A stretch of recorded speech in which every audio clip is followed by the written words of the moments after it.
Good afternoon, good morning, good evening, everyone. I would like to welcome you to this conference on global health justice, co-hosted by the Blavatnik School of Government at Oxford University and the Independent Resource Group for Global Health Justice.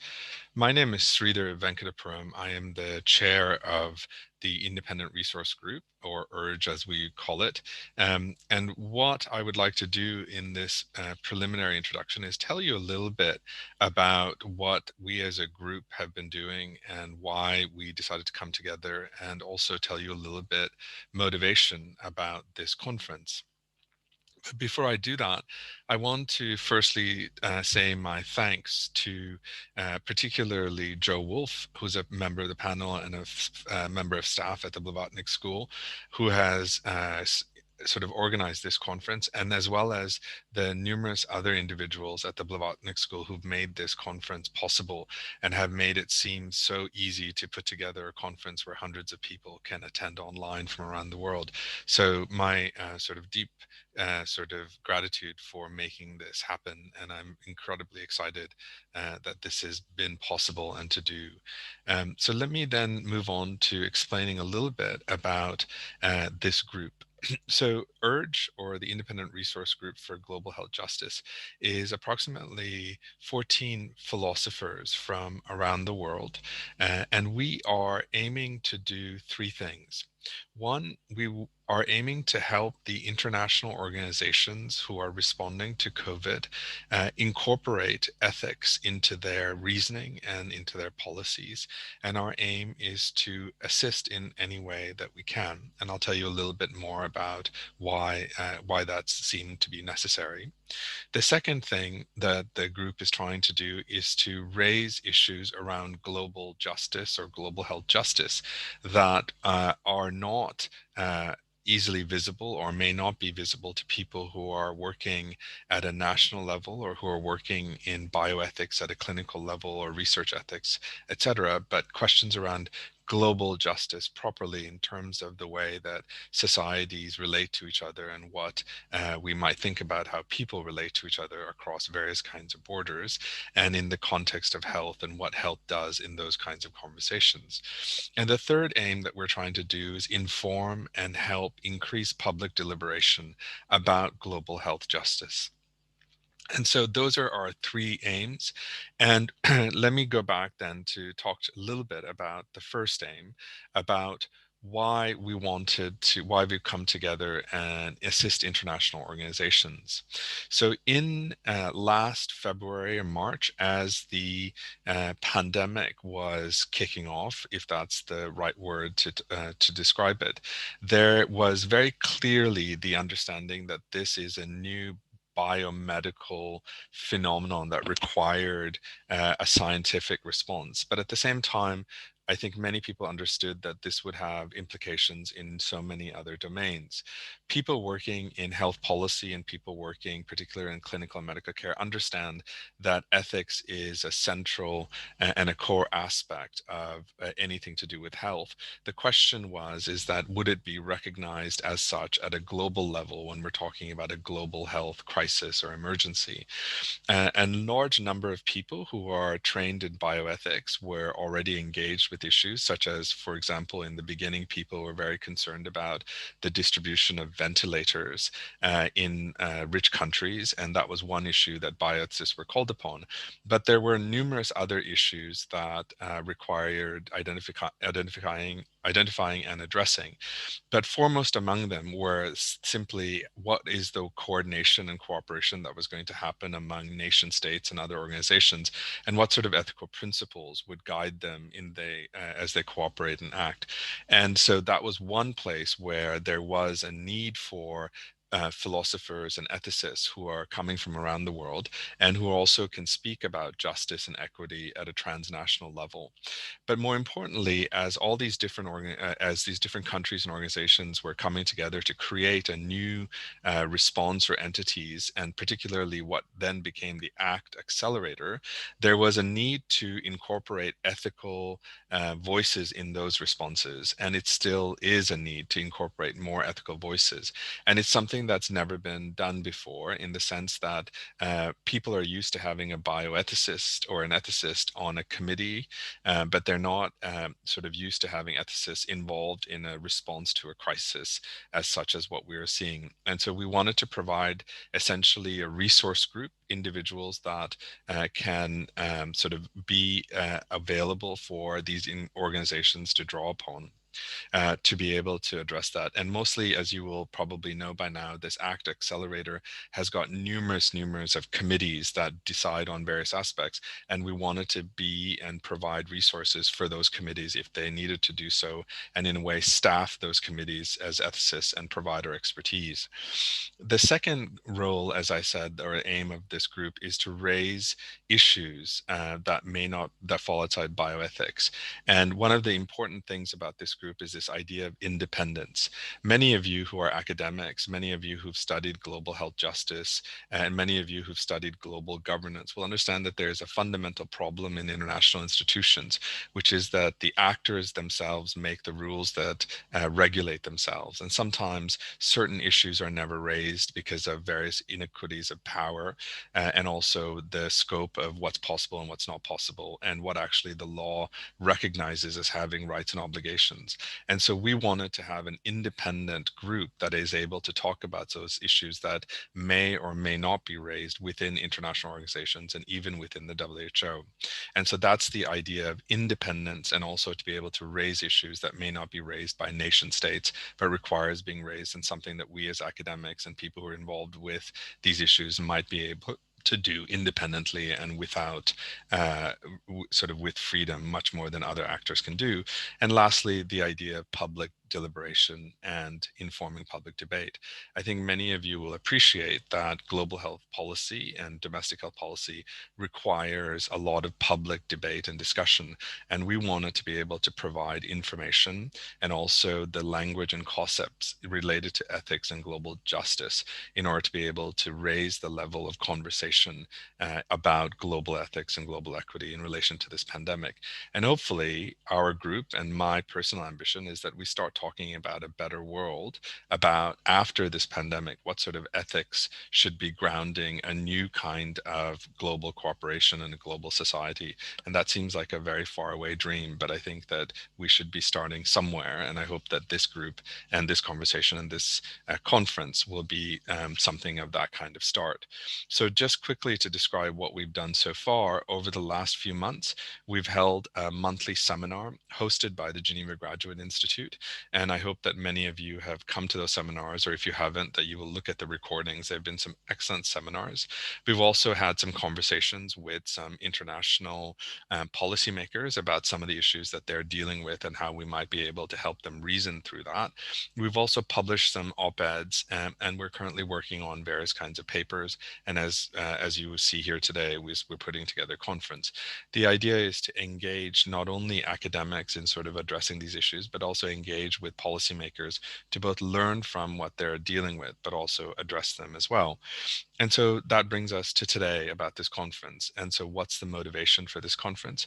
I guess the first and foremost is to talk about this pandemic and what the issues that it raises, but in the domain of political philosophy and about justice. And second, to engage with policymakers to understand what the issues that they're facing with and how they're dealing with it. And so it's both an exercise in pushing forward our understandings of global health justice, but also an engaged, applied philosophical discussions. So with that, I want to thank all of you for attending today, and I want to thank my panel members who are extraordinary people. And I also want to ask you that if you think that there are other members in the world, other philosophers who would be great on this panel, please do get in touch with us and let us know. We are particularly looking for political philosophers from the Middle East region and from the North Africa region, as well as from East Asia. And so for a variety of reasons, global justice philosophy tends to be centered in Anglo-American academic circles or in the West, and we'd like to increase our conversations with other people. And so if you know of people that could be part of this panel and this group, would really appreciate it. And so from that, I'm going to hand it over to Joe and say that it's an absolute pleasure to be co-hosting this, both not only as organizationally, but with Joe. One of my fondest memories is co-teaching a class with Joe called Global Health Justice almost 10 years ago. And it was one of the most fun things I've done, but also it was really what I thought was really cool to be doing it for the first time, perhaps such a course in the United Kingdom. And so it's lovely for all this time later to do this in response to a crisis and in a way be prepared for it from our previous experience. So thank you, Joe. Well, thank you, Sridhar. And I'm very touched that you mentioned the co-teaching we did, because that was going to be the first thing I was going to mention. And to thank you actually for introducing me to this topic, probably more than 10 years ago when we co-taught. So I'd like to welcome everyone on behalf both of URGE, of which I'm a member, and the Blavatnik School, who very kindly hosting this for us. And as Sridhar has said, making it available all around the world. And we can see from the participants that people are participating really from around the globe. And also, of course, the speakers are from many different countries. I don't want to hold you with you to get started properly in just a couple of minutes, but I want to say really a little about this conference, global health and the COVID crisis. So I think those of us who've been working on global health for some years have seen attention by policymakers, attention by NGOs, interest by the public, but not the level of concern we think there should have been. Global health inequality is still very marked. It's not as bad as it was in terms of life expectancy during the worst of the HIV crisis, but we're past that. There are many problems all around the world. What COVID is doing is putting global health on the front page of every newspaper every day, more or less. And more people are understanding the inequities in global health, but also the progress. And we shouldn't pretend that nothing at all has happened. There have been incredible strides over the last decade or two. But we're hitting crisis point in that it's a banal point, but it's very important. Every inequality in society is being magnified by the COVID crisis. This gives us an opportunity to think harder and deeper about the nature of the problems, the source of the problems, and what might be available to deal with them. That is the topic for the 2 UK afternoons, maybe North American mornings, I don't know, other time zones of this conference. And so I'm very excited to hand back to Sridhar now, who is going to chair our first session on decolonizing global health. So thanks very much.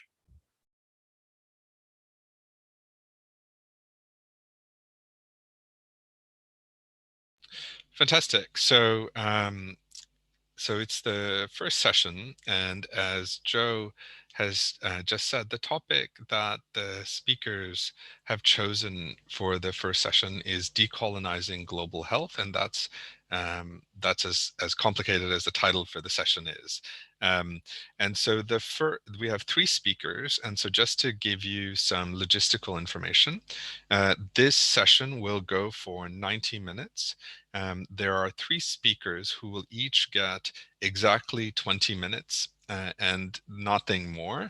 And because I know all of you and I'm familiar with all of you, I will not hesitate to interrupt you and say that you're running out of time.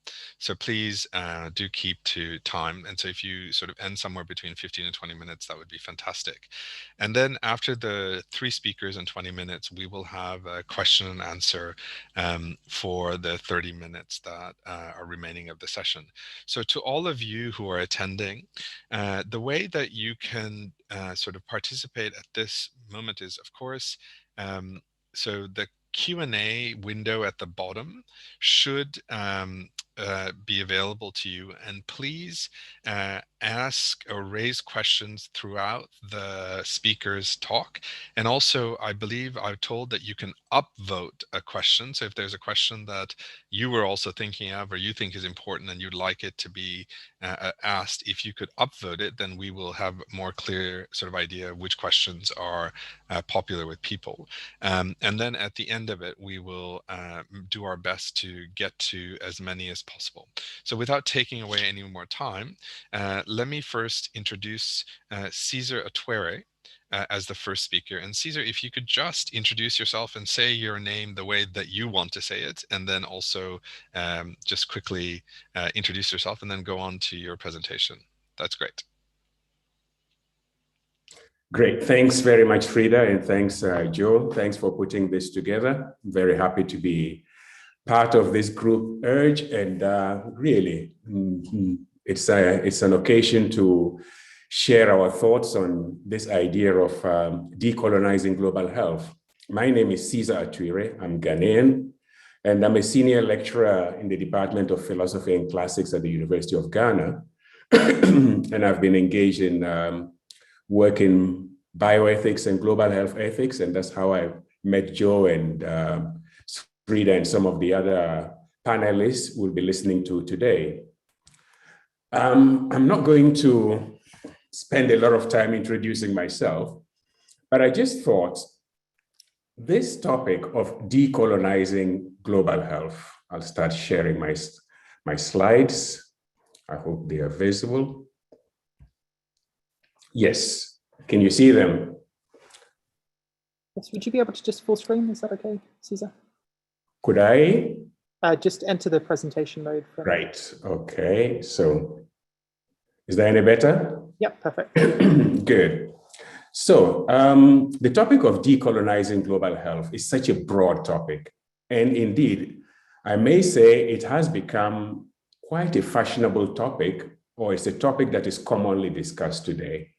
And since this is the first panel of the two-day conference, and I'm the first person to speak, I just thought I would do a little bit of a conceptual exploration of the whole idea of decolonizing global health, because during the rest of the panels, we'll have more occasions to look at particular and specific questions. But I just want this series of ideas and reflections to form a background to what we'll be doing over the next 2 days. And I'm going to do this by asking 3 questions and trying to offer a framework for decolonizing global health. And the first question is a very obvious question. It is, what exactly is wrong about colonization? Because if we're talking about decolonizing, it means at least there is some colonization in act.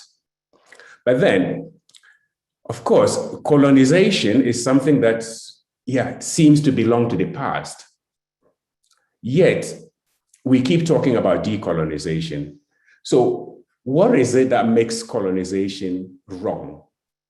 On the one hand, if we go back to the very roots of the term colonization, if we want to go back to the Latin, at least in the Romans, among the Romans, the idea of the colonus comes from farmer communities where people taken from one place to another to cultivate a land for the benefit of who took them there. So basically they were occupying other people's lands, working not for the place where they were staying, but more for the center.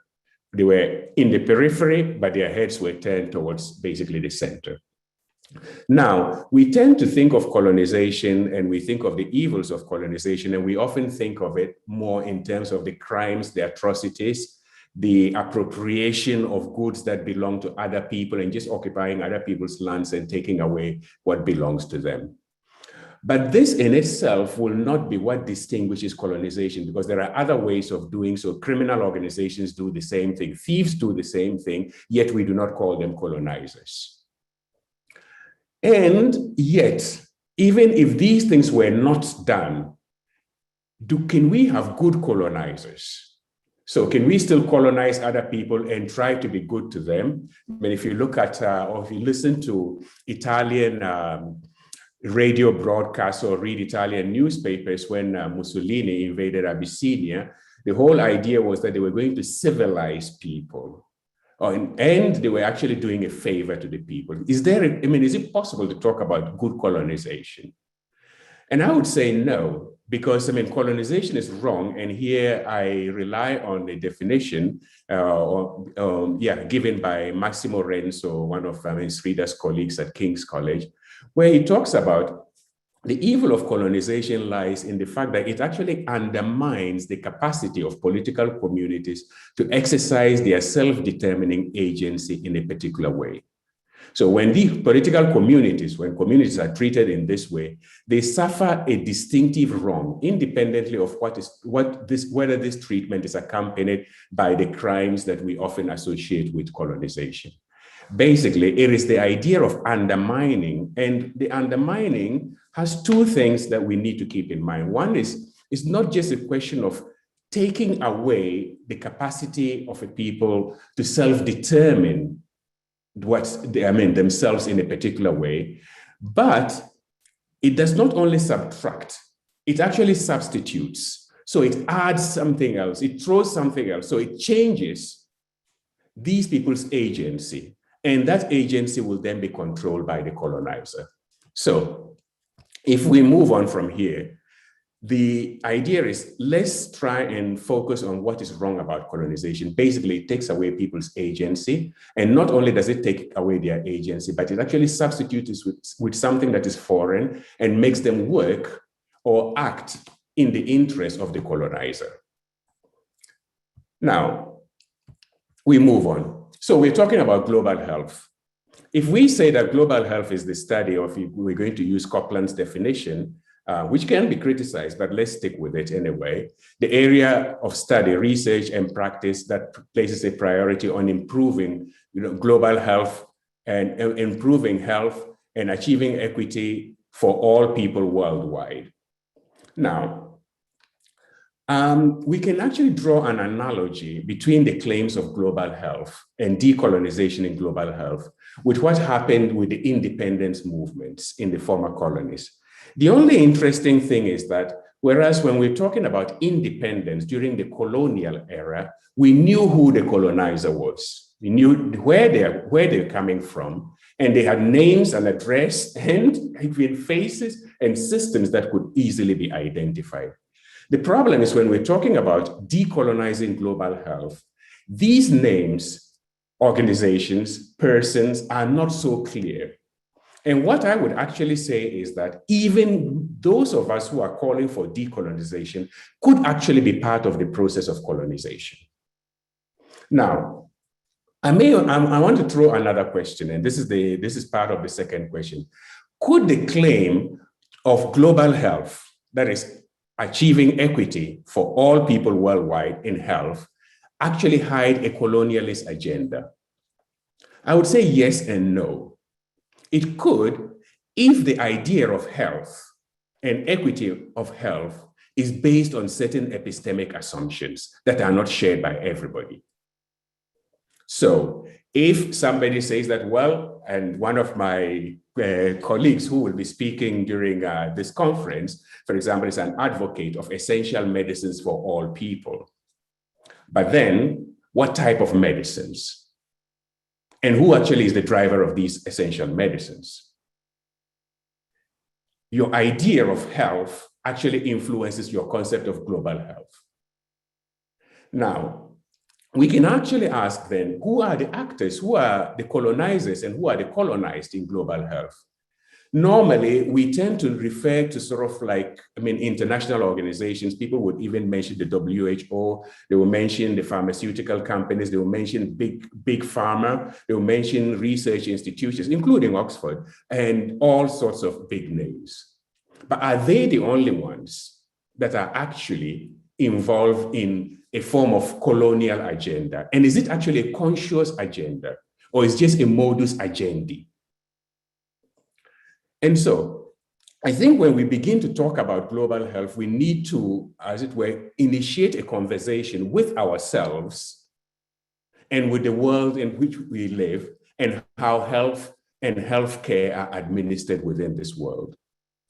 Even we in the research community could actually be part of the colonization process in global health, to the extent that we, through our actions and assumptions and omissions, could be limiting the agency of other people to self-determination in health. Now, but then there is also something, and Fanon talks about this first, in his earlier work, and then in the later work, The Wretched of the Earth, when he talks about even the colonized eventually adopt a mentality of colonized, which means that they become part of the process of colonization. And if I may just give an example, one of the interesting things that emerged at the beginning of the COVID-19 pandemic was how, for example, African countries started rushing to be able to purchase ventilators, to do all the testing that was needed, and then suddenly realized that, well, this is not sustainable, or even applying lockdown measures in cities that are crowded with poor people, and they suddenly realized that this was not perhaps a sustainable path to take, and they had to look for sort of homegrown solutions, which is interesting, the amount of homegrown solutions that have come out of Africa in this pandemic. But the idea is that the colonized also adopt the mentality of the colonizer. Let's move on. So if we've looked at what is wrong with colonization, who are the colonized and who are the colonizers? And at the end of the day, all of us are part of this process to certain degrees. And if we want to decolonize, we need to start decolonizing not only the systems, but even ourselves.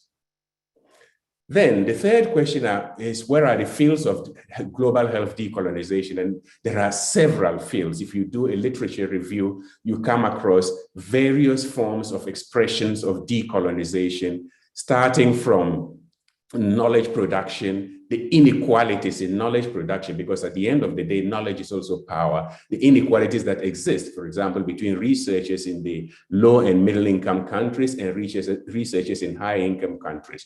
We can talk about the distribution of resources. If you look at the statistics today, whereas, less than 10% of the people who have been vaccinated since the vaccinations against COVID-19 came out are in the low and middle income countries. Why is this happening? So there is not an equal or a fair distribution even of resources for health. We can talk about funding. Recently, we had a conference between funders and researchers from the low and middle income countries to ask who is actually being funded and what type of research is being funded and who is determining the priorities of the research that is being funded. And why are certain forgotten diseases, especially in low and middle income countries, receiving less funding? So there are many questions. And of course, there's a question of education. If we think back at what happened with the Rhodes Must Fall movement in South Africa, the students were complaining, and quite rightly so, that the curricula that is used in forming and training kids in Africa is actually European-centered. I always say my students in Ghana know more about British philosophers than any student in Oxford will ever know about African philosophers. So there are systems and there are areas here that need to be decolonized. But then the process, colonization is such that it becomes structural and systemic. And therefore, we need to work on people and systems when we're talking about decolonization. Now, quickly, Srida, how many minutes do I have?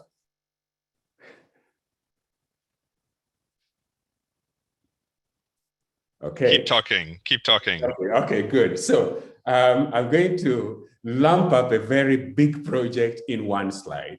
So how do we begin to address decolonization? The first thing we need to realize is that many people are talking about decolonization in global health, but from different perspectives and with different motivations. And in this sense, I like to remember the discourse of Nelson Mandela during the Rivonia trials, 1964, April. We're almost getting to the anniversary, when Nelson Mandela was being accused of being a communist. And he said, well, no, at the end of the day, what we want is an end to apartheid. And as long as the Communist Party wants an end to apartheid, we of the ANC are willing to work with them. That means if you can actually even have disagreeing motivations, but you can have a consensus to be able to work on something. And I think this is where we ought to be looking at in terms of decolonization. And if I continue with the same analogy, even the independence movement that led to the fall of the colonies in Africa were driven by many leaders who had different motives. Some leaders even had selfish motives against the colonizers simply because they wanted to take over power and rule their own people and enjoy the benefits that the colonizers were enjoying. Other people had more genuine interest, which was about liberating their people. But at the same time, they were able to work together to be able to put an end to colonial rule on the continent. So we need to accept that, yes, even when we're talking about decolonization in global health, people will come in with different motivations and from different perspectives. And this leads us to the ideas by Carstenstein and quite well developed by Jennifer Pratt-Ruger with regard to health and the right to health, where we're talking about the incompletely theorized agreements. The idea is you can actually have an agreement that is incompletely theorized. And I think when we're talking about decolonization of global health, we're faced with an incompletely theorized set of ideas which need to arrive at some form of an agreement. And here, Amartya Sen also talks about the fact that what we need sometimes, especially for policy change, is not so much an agreement, but an understanding of each other's motives. And once we understand, then perhaps we can actually arrive at some form of agreed core principles, a core consensus. And the core consensus, and remember, I just need to underline this, Kwesi Wiredu, Ghanaian philosopher, talks a lot about consensual democracy. Consensus is not unanimity. And the idea is if we can arrive at some form of consensus, this consensus which says we need to level the playing field, we need to create greater equality in global health, then this will be the core agreement for an agenda of decolonization in global health. And I just want to mention a few dimensions of this core agreement. One is a hegemonic decolonization, which means that power is not only in the center. We need to use subsidiarity.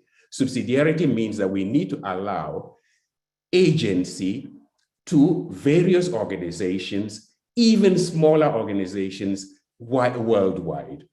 At the end of the day, to put it more simply, certain decisions that are being taken at the center, even with regard to COVID, and Joe and I are part of the ethics working group of the ACT Accelerator, certain decisions that we need to take or that are taken at the center could actually be taken in the periphery, and they will be closer to the sources.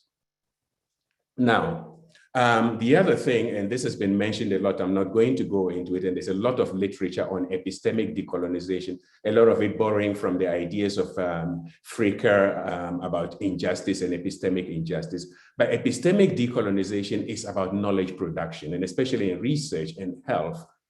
If we continue to discredit forms of health, then we will never arrive at the possibility, and as I remember talking about this, the world has just taken it even for granted that perhaps we will not have a vaccine for COVID-19 from Africa. Why? Because it is not a center of knowledge production. But why? Should it really be that way? And if it were different, perhaps these shortages and scarcity that we're facing, could it be different? So when we're talking about decolonizing global health, we need to start imagining a different world with different centers of power. But this goes through, this also passes through the process of, decolonizing what is knowledge. And it is actually ironic that even in countries, former colonies, like African countries, the criteria we use to approve traditional herbal medicines is criteria that is derived from the experience of othering traditional medicine, so much so that even in some regulatory bodies up to date, they still call traditional medicines alternative medicines. And what alternative to what? And of course, the best way to go about decolonization is to use a commitmental approach. That is a willing desire to decolonize. The commitmental approach means, and Srida chaired an encounter through our working group, the ERGE working group, and Sheye Abimbola, Nigerian, was talking about the emancipatory dimension of decolonization, which means actually allowing those who have been disempowered to acquire some amount of power in order to change things. And I think one of the another important element to the commitmental decolonization is the capacity to build trust. And if we borrow from Honora and Neil's work, we know that building trust is about creating trustworthy actors. And trustworthy actors are people who are competent, reliable, and accountable. And to be accountable, especially for us as researchers, is not just to be accountable to who funds us, but to be accountable to the people who are the ultimate goal of our efforts in healthcare. And I think I'll stop here. Thank you. Fantastic, Caesar. You had approximately 1 minute to go, so that's an amazing timing. So thank you very much for that sort of really compelling talk, and also to keeping in time. So I want to use this last 30-40 seconds and to encourage all the attendees to please do, if you've had any questions that you want to ask the speakers, please put them into the question and answer box.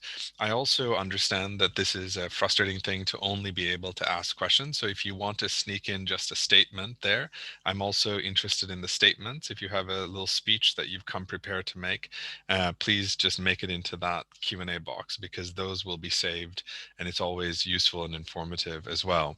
And other people will be, I think, be able to say that Q&A. So please do ask your questions. The next speaker will be Abba Saxena. And please go ahead, Abba, and I'm starting your timer now. Thank you, Sridhar. And I just want to first start sharing my screen.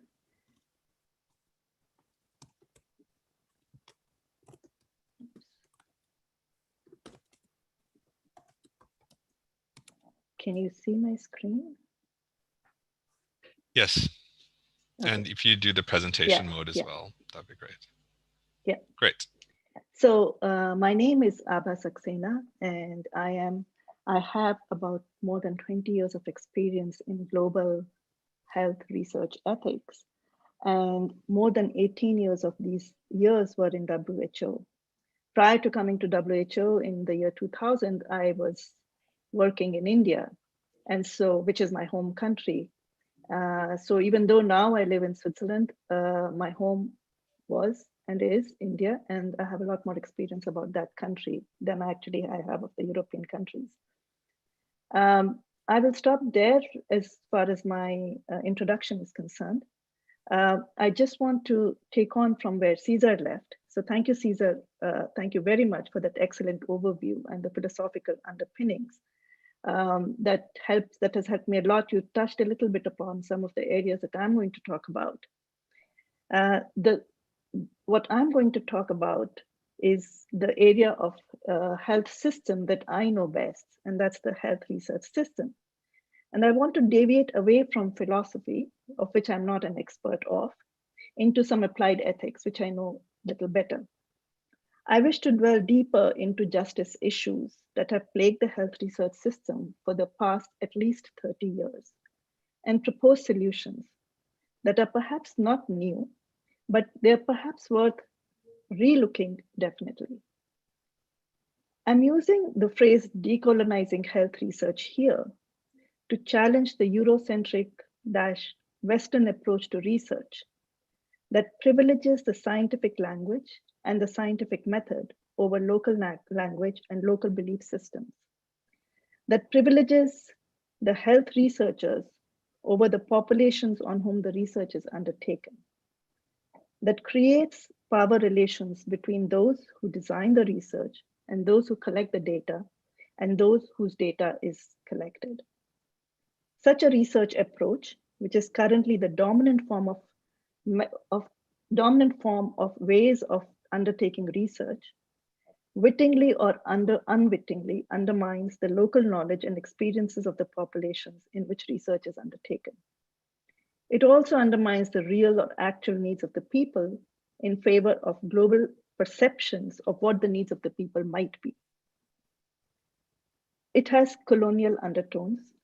It erodes trust. And at no time has trust been such a commodity in demand as now, during the time of the COVID-19 pandemic, when the health systems are breaking down and they need a vibrant and independent research system to guide them in the right direction. For research to be relevant and thus improve the quality of life of people, it should be driven by the worldview and cultural values of those with whom research is undertaken. That's my belief. And it should be in a language that is relevant to them. It should take into account the local knowledge systems and be propelled by constructive discussions on how best to adapt them and integrate them with other foreign knowledge systems. But in most low and middle income countries, the refrain that one often hears is that research is about science and not about people, that it is driven by northern partners and northern agendas, and that the agendas are often set by the funders, and that there are knowledge gaps in relation to new technologies and new methodologies and also new lab techniques, for example. And then we are saying, well, this is despite more than 30 years of international partnerships and attempts of strengthening the global research capacity at various levels. So the question is, what happened? How did we reach here where there is a gap between what we thought we wanted to achieve and between what we have actually arrived at? What went wrong? And here I want to give you my version of the story, which you may or may not agree with. The phrase decolonization of health, and therefore of health research, it seems to be a current fad, but it has its roots in thoughtful and well-meaning decisions taken about 4 decades ago. In response to rising inequities between the high and low middle income countries, 12 visionary leaders in health met over a 2-year period. And in 1990, they produced a report with the title, Health Research, Essential Link to Equity in Development. And they exposed a knowledge and funding gap. The Commission on Health Research for Development, as it was called, demonstrated a link between health and development and identified something that came to be known as the 1090 gap in health research, which is that only 10% of global research funding went to study diseases that were responsible for 90% of the global disease burden, which was mostly in the global south. In order to right this wrong, the Commission envisaged a pluralistic worldwide health research system that would nurture productive national scientific groups and that would link together transnational networks, which were able to address both national and global health problems. It was a great and it was a visionary thought. They therefore recommended that all countries should invest at least 2% of their national health budgets in research, that international partnerships should be developed and nurtured, and to strengthen research agendas, and financial support should be available to low and middle income countries. Of the 12 visionary leaders, 8 of them were from developing countries. They were supported by 16 international sponsors, but each commissioner was independent and not affiliated to any university or organization. So it was a very independent commission. And they produced a very influential report. And over the next 10 years, because the report was so influential, it spawned numerous global research partnerships and capacity strengthening activities. Funds became available to develop partnerships and conduct collaborative research. and guidance for the work of these partnerships and for research to be conducted in low and middle income countries was developed and became available.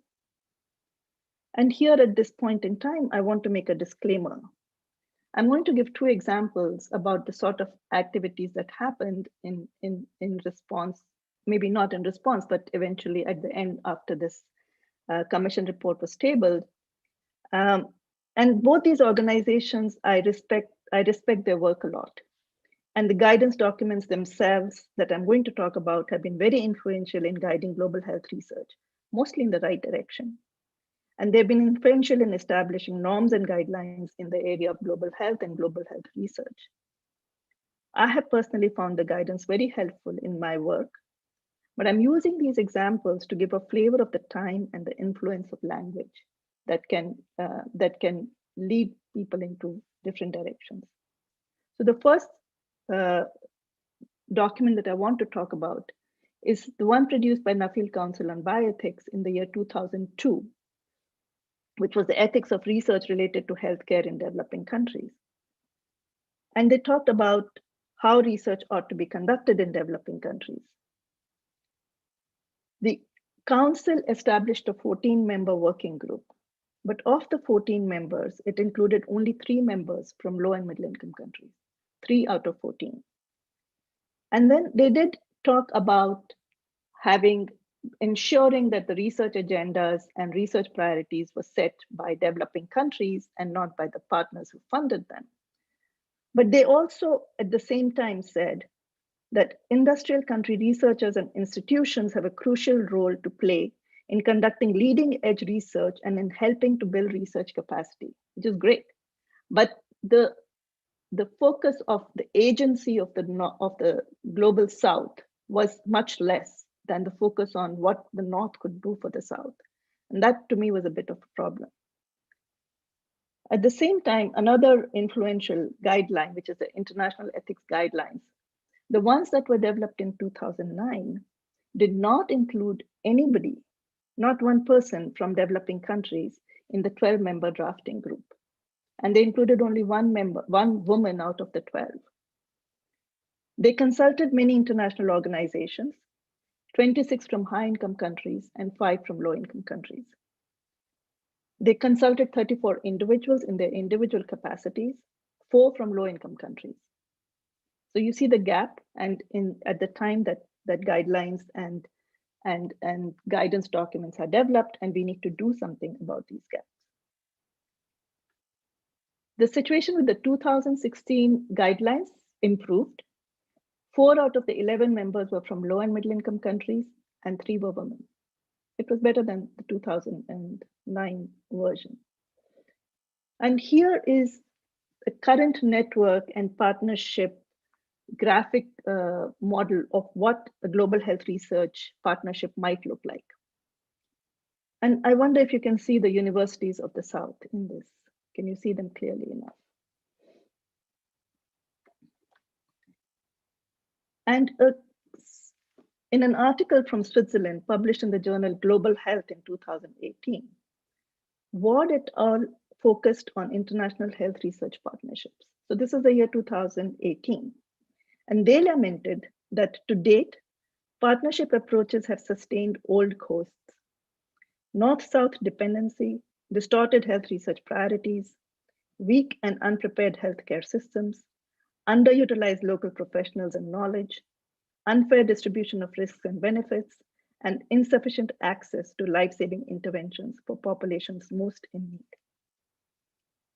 And then this is a systematic review of academic and gray literature on health research capacity development. It was published in 2017. The data was collected from between 2000 and 2013.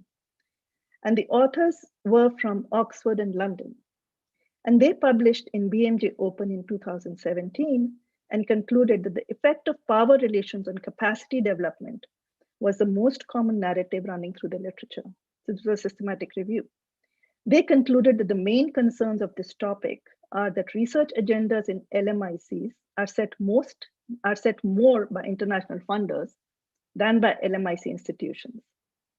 And research conducted in low and middle income countries is predominantly led by high income country researchers with little involvement of low and middle income country individuals. From my perspective, this should be seen as a wake-up call for institutions and for low and middle income countries, especially in the context of public health emergencies. Lack of research capacity and research infrastructures disadvantages countries in mounting an adequate response during emergencies, as in the current pandemic, and during recovery, in identifying early the non-health consequences, such as those related to education and economic fallout of the pandemic. And also it hinders them from taking early actions because they don't have the data, they don't have the capacities. So I'd like to touch upon two stakeholders and three areas which I think are key. The first set of stakeholders are national governments and low and middle income country institutions. For the national governments, the conversation must change from what can be done for us to what can we do ourselves. Countries must take responsibility for their own health research systems. Therefore, they must establish and nurture a cohesive, collaborative, and well-financed health research system. They must invest in research capacity, not only capacities of people, but also of infrastructure, of laboratories, of clinical trial units, of genome sequencing, and biobanking, and so on. They must strengthen regulatory structures. And of course, one would say, well, financing is the roadblock, and how do we manage the financing issue? And I agree with that. But I also think that here the dialogue must change as well.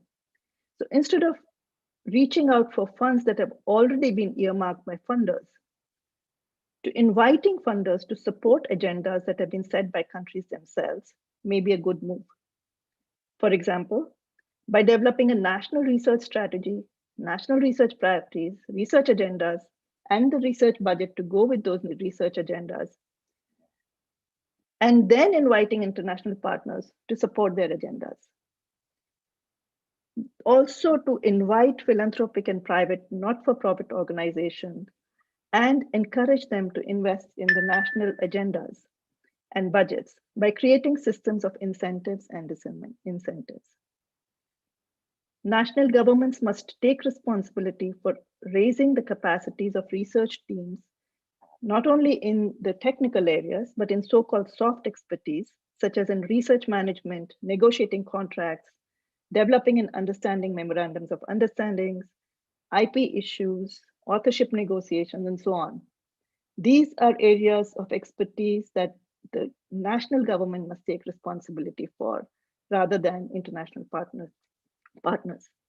And in key areas, countries must think about regional centers of excellence so that they are owned by consortia of low and middle income countries, especially where the resources required are huge and enormous and maybe not within the reach of one single country. And finally, the research ethics system. If our research systems are to be grounded in communities and populations, they must be guided by locally relevant and culturally appropriate ethics values and guidelines, while being respectful of globally accepted guidance and human rights instruments.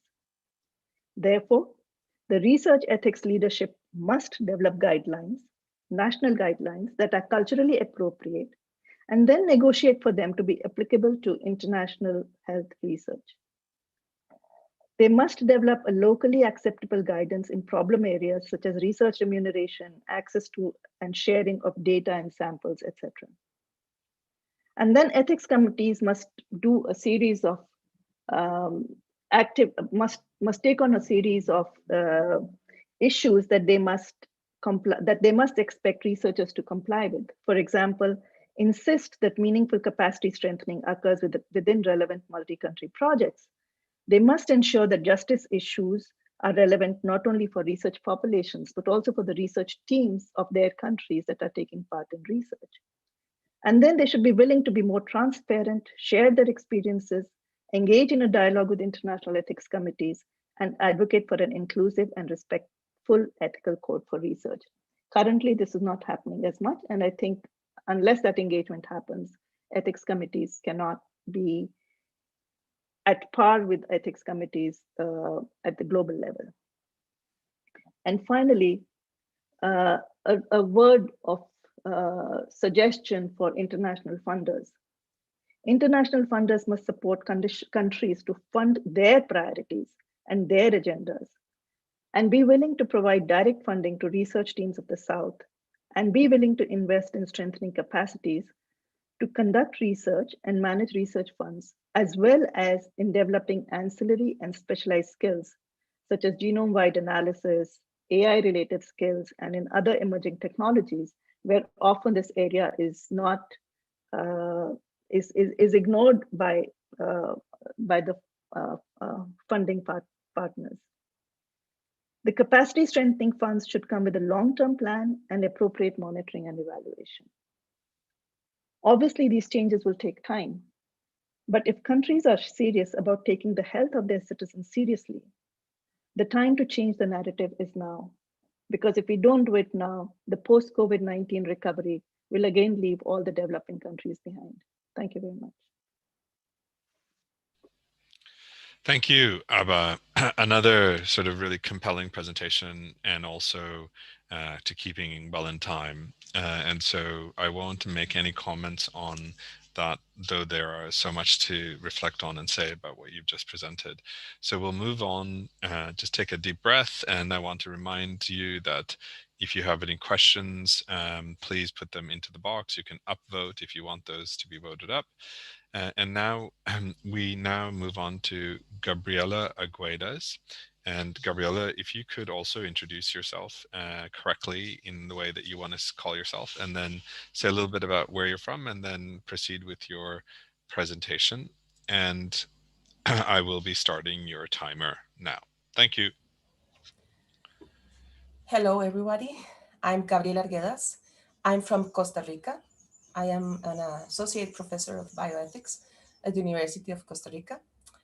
And I want to thank my colleagues at the Global Health Justice Group and Professor Jonathan Wolf for organizing this event and for inviting me to participate. The title of my presentation is Decolonizing Global Health Justice, a critical analysis of COVID-19 vaccine passports. And this is a work in progress. I'd like to introduce 3 ideas that are the pillars of my presentation. First one, decolonizing. Decolonizing is not a synonym of multiculturalism. Decolonizing is a process and an ethical and political position that rejects and confronts the white savior complex and demands self-criticism and responsibility to those who have profited, willingly or not, from the historical privileges of being in or proxy to the center of imperial colonialist powers. Decolonizing implies a recognition of historical power relations of colonialism, settler colonialism, imperialism, and extractivism. From my perspective, it also implies a confrontation of neo-feudalism as has been defined by Jürgen Habermas. The process of decolonizing practices, ideas, habits, mindsets, institutions, and frameworks necessarily cause discomfort and conflict because it identifies and demands rectification of normalized practices of exploitation, exclusion, and discrimination. Those practices are functional in protecting, normalizing, and perpetuating existing privileges. Therefore, consciously or not, people, institutions, communities, and corporations that profit from those normalized, historically rooted privileges won't renounce them easily.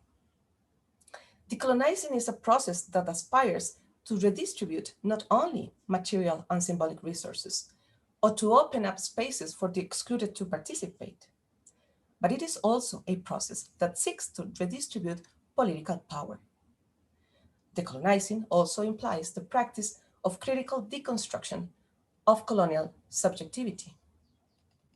Second idea, words define worlds.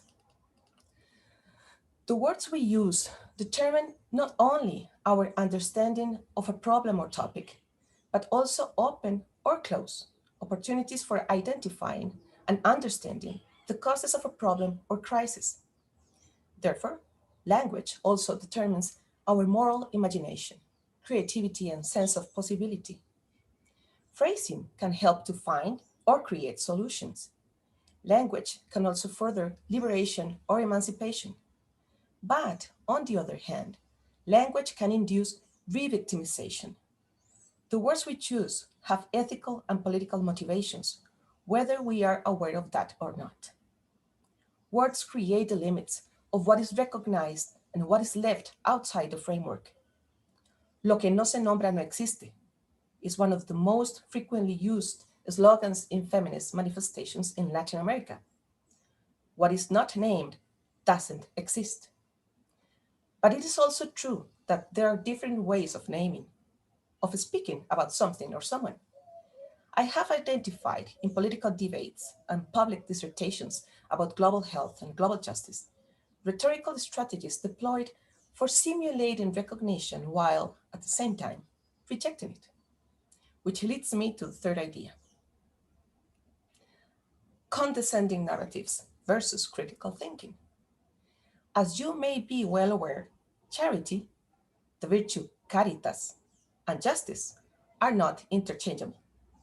However, it is very common to find calls for charity disguised as demands for global justice. In the context of this global health crisis, the cruel effects of growing inequalities between the global north and the global south, and the growing inequalities inside both the north and the south, have become very difficult to ignore. But instead of discussing how to eradicate the causes, the attention has gone mostly to how to minimize its effects. Charity might be needed in some urgent cases that demand immediate action. But once the urgency is resolved, or partly resolved, the structural causes remain. Let me illustrate this point.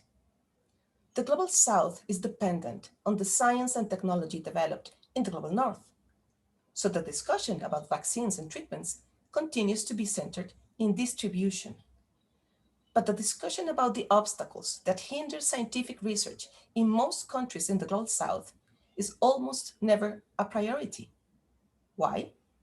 At least to some extent, I think it is because that discussion doesn't belong to the charity register, but to the liberation and emancipation register. Now I'd like to briefly make a couple of remarks about the idea of COVID vaccine passports that I see as linked to imperialist colonialist mechanisms installed in the context of the most awful global health crisis in a century.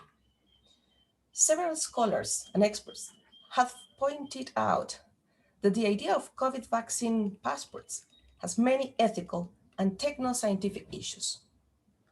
One that has been constantly repeated is that digital vaccine passports might exacerbate existing inequalities and discrimination. However, in opinion pieces, editorials, and academic articles, I found this line of thought. Vaccine passports are not a new idea. There is the yellow fever vaccine requirement to go to Brazil and other countries. And it will help a speedier return to business as usual and to a normal life. There are some questions regarding the meaning of this narrative. For instance, what is being understood as normal life here?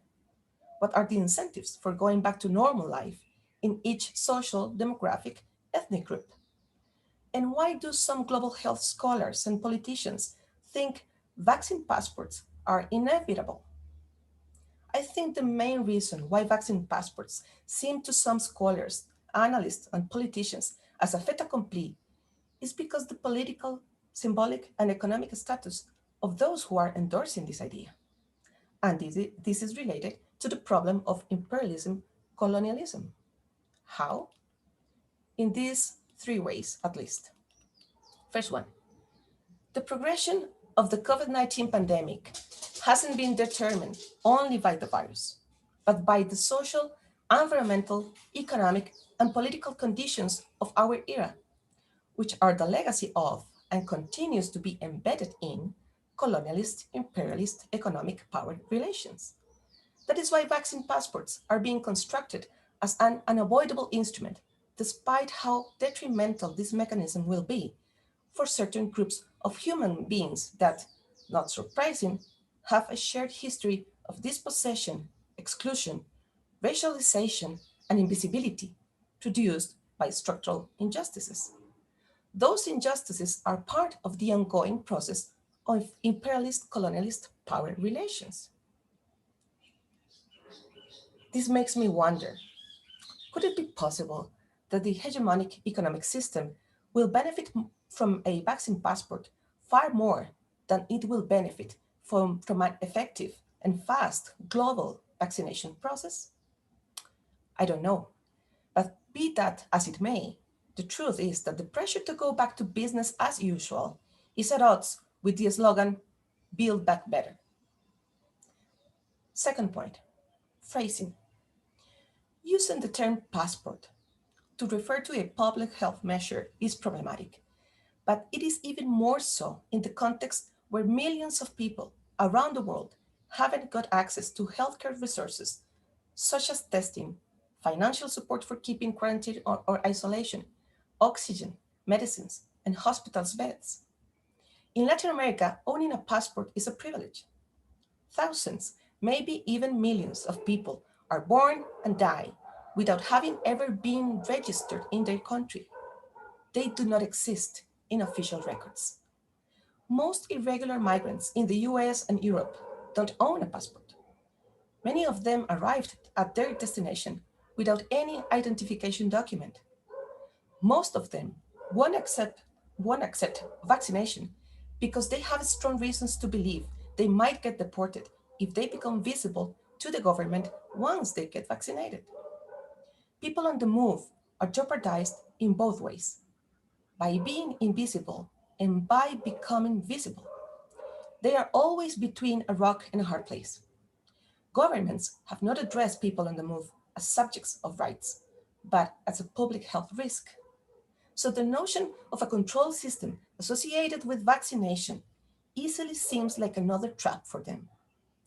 They might be re-victimized if they get one, and they might be re-victimized if they don't get one.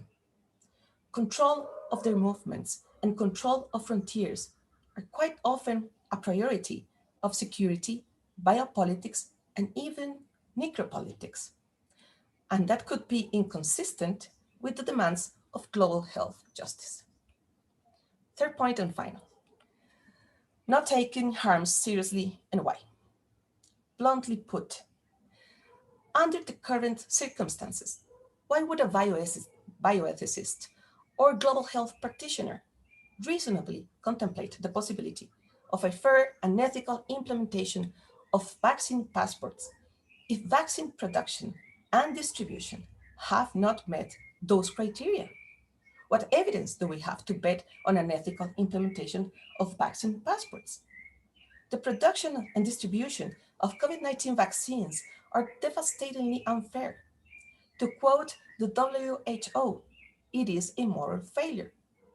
The worst global health crisis in a century was not reason enough to, at least briefly, change the legal framework of intellectual property rights to allow sharing data and facilitate the technology transfer required for increasing vaccine production in order to effectively implement a global vaccination program. Right now, the situation is this. Some countries are vaccine hoarders, just like those people who were toilet paper hoarders at the beginning of the pandemic. But unlike those people, vaccine hoarder countries are going to profit from that unfair vaccine accumulation through a new business opportunity called vaccine tourism. So the winner takes it all. To conclude, given the state of affairs, I think that the decolonized ethical position regarding the idea of vaccine passports, of COVID vaccine passports, is to reject it. To accept it without a fight is to tacitly admit that the many people who will be harmed, seriously harmed, by this idea are not deserving of protection.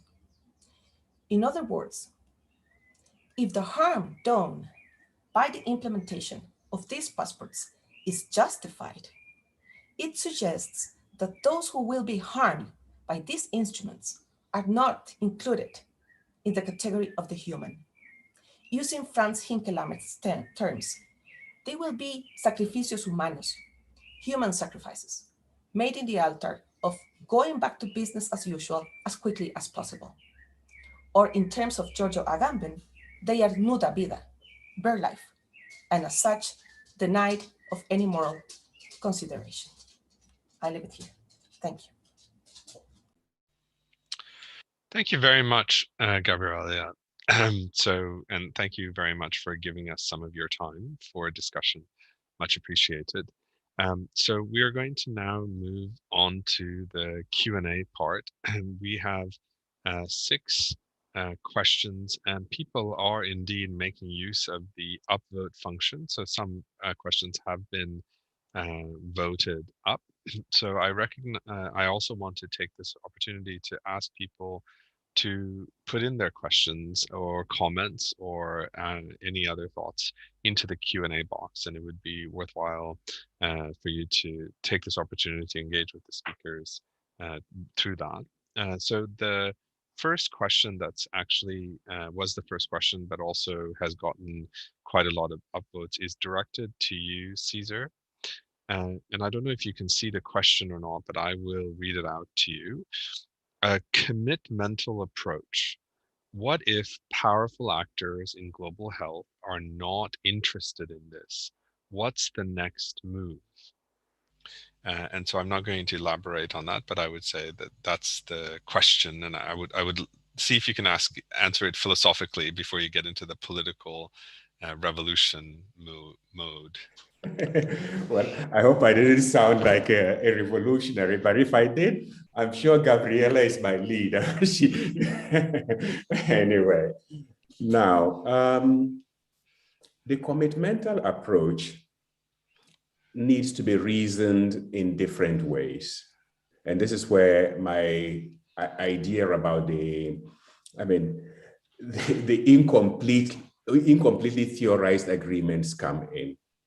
At the end of the day, even if those big actors are not interested, they are interested eventually in the pragmatic results of what a good health system, good health conditions in the rest of the world may bring to them. Let's put it this way, even in I think there was a paper by Wolfson in the Financial Times a couple of months ago, trying to do some numbers with regard to the cost that Western countries, developed countries, are actually, the amount of money that will be lost in 2 years if the economies do not open up. And compare that to what is needed to contribute to vaccinating the whole world is only a fraction. It's less than 10% of what, it's less than 5% of what will be lost. So one can argue with them from a pragmatic and utilitarian viewpoint, even though you may not subscribe to utilitarianism. Then the other thing is actually big and powerful organizations are not as strong as we make them out to be. We saw what happened with regard to the retrovirals for HIV. In the end, they had to come to the table. So once there is a sufficient voice, you can actually bring them in, because at the end of the day, they also need to be legitimized. And if they are not legitimized by a certain amount of public opinion, then they will bend. So in other words, we can either try to bring them into a rational conversation or push them against the wall. That's it. Thank you very much, Caesar.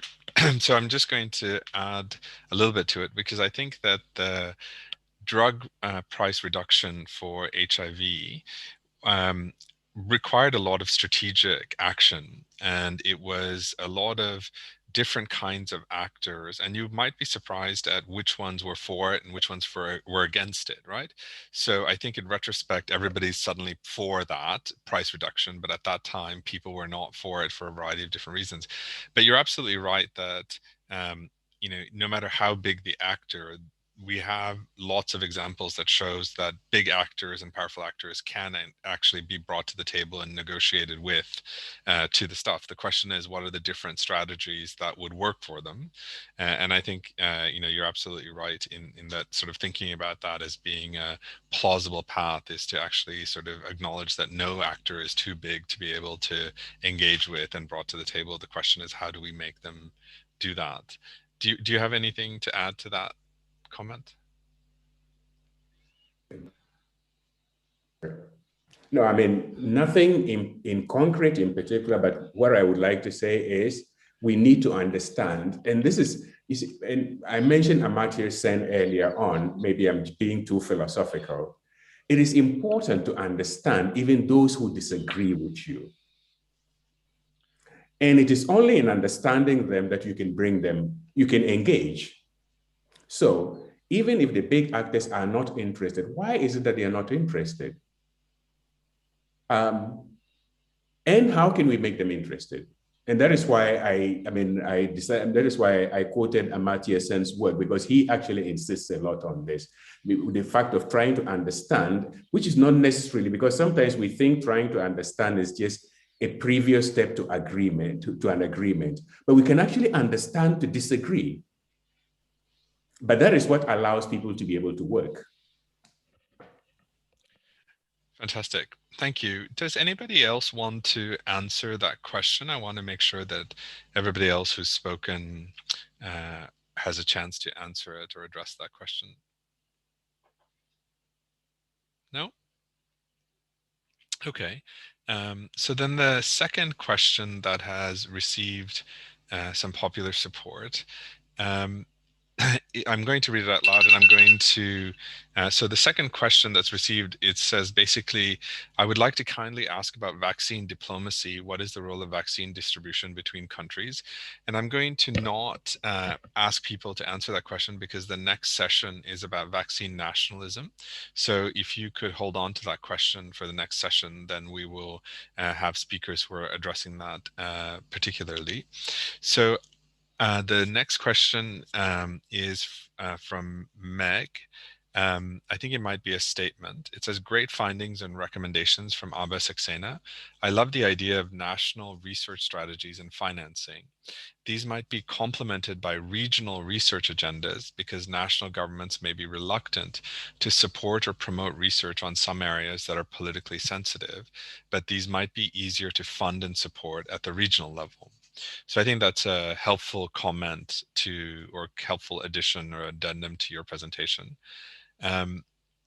So then the next sort of question comment is from Matt DeCamp. It says, accountability has come up several times, but funders, either government or not-for-profit organizations, seem to have very different forms of accountability that is not always consistent with decolonizing concepts. Is this insurmountable?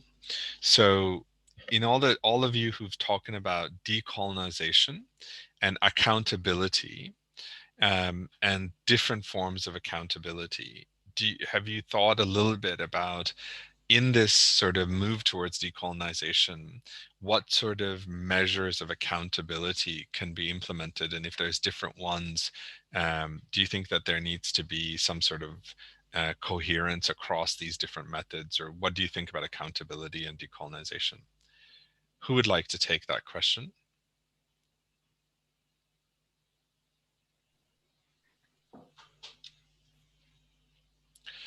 I So suggest Abba goes first, yep. and then I'll come in. Yep. Okay, yeah. I think we press the button at the same time. And I think from my perspective and from the perspective of the talk that I gave, so the question is accountability. Whose accountability are we talking about?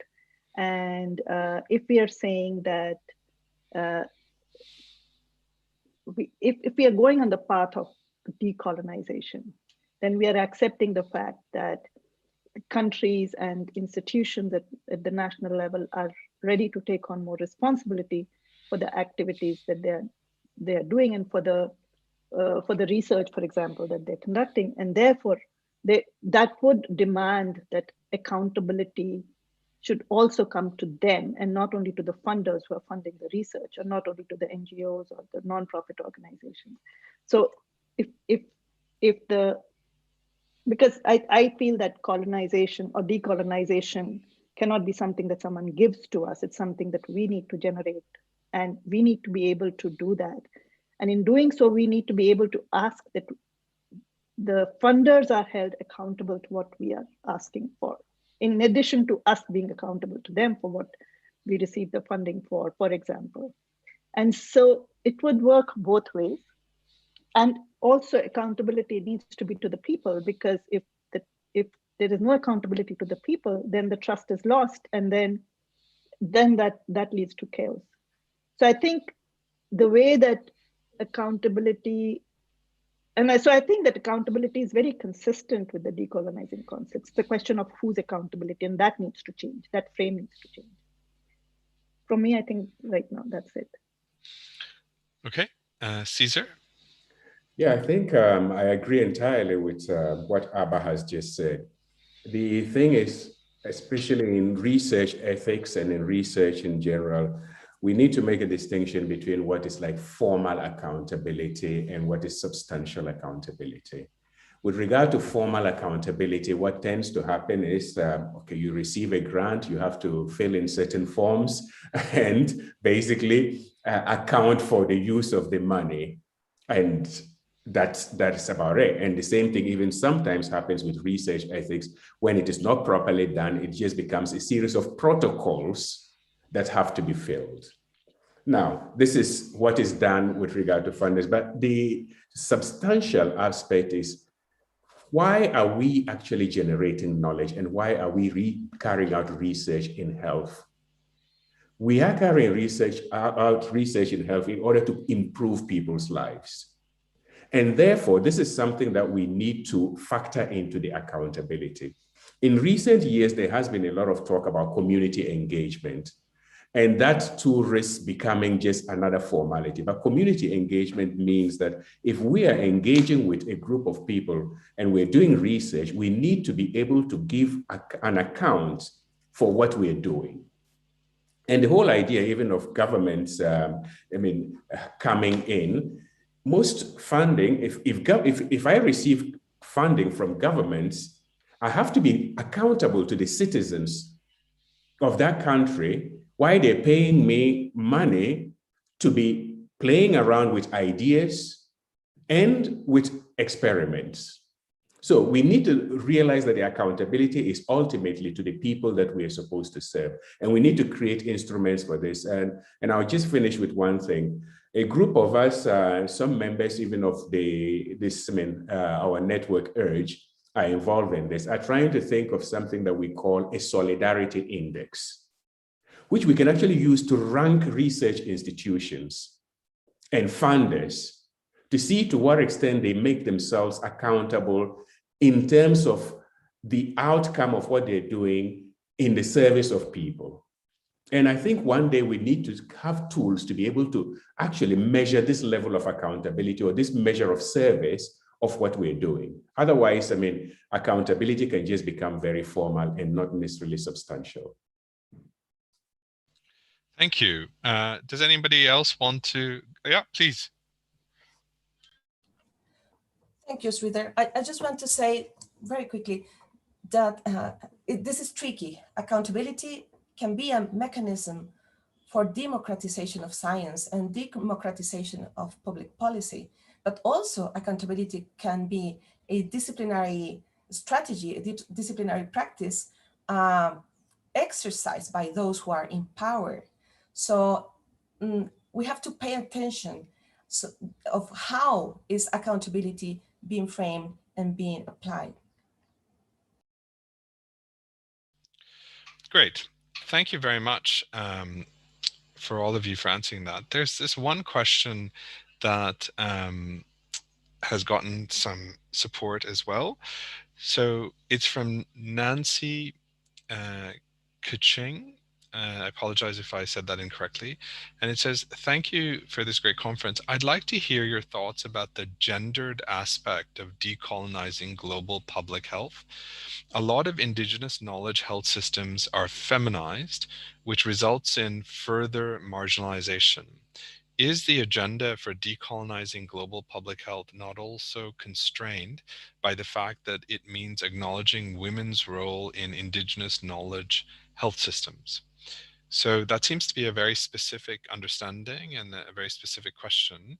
But I think the more general question is a really important one about this whole decolonizing global health agenda and the gendered aspects of it. And so I wonder if any of you could speak to that.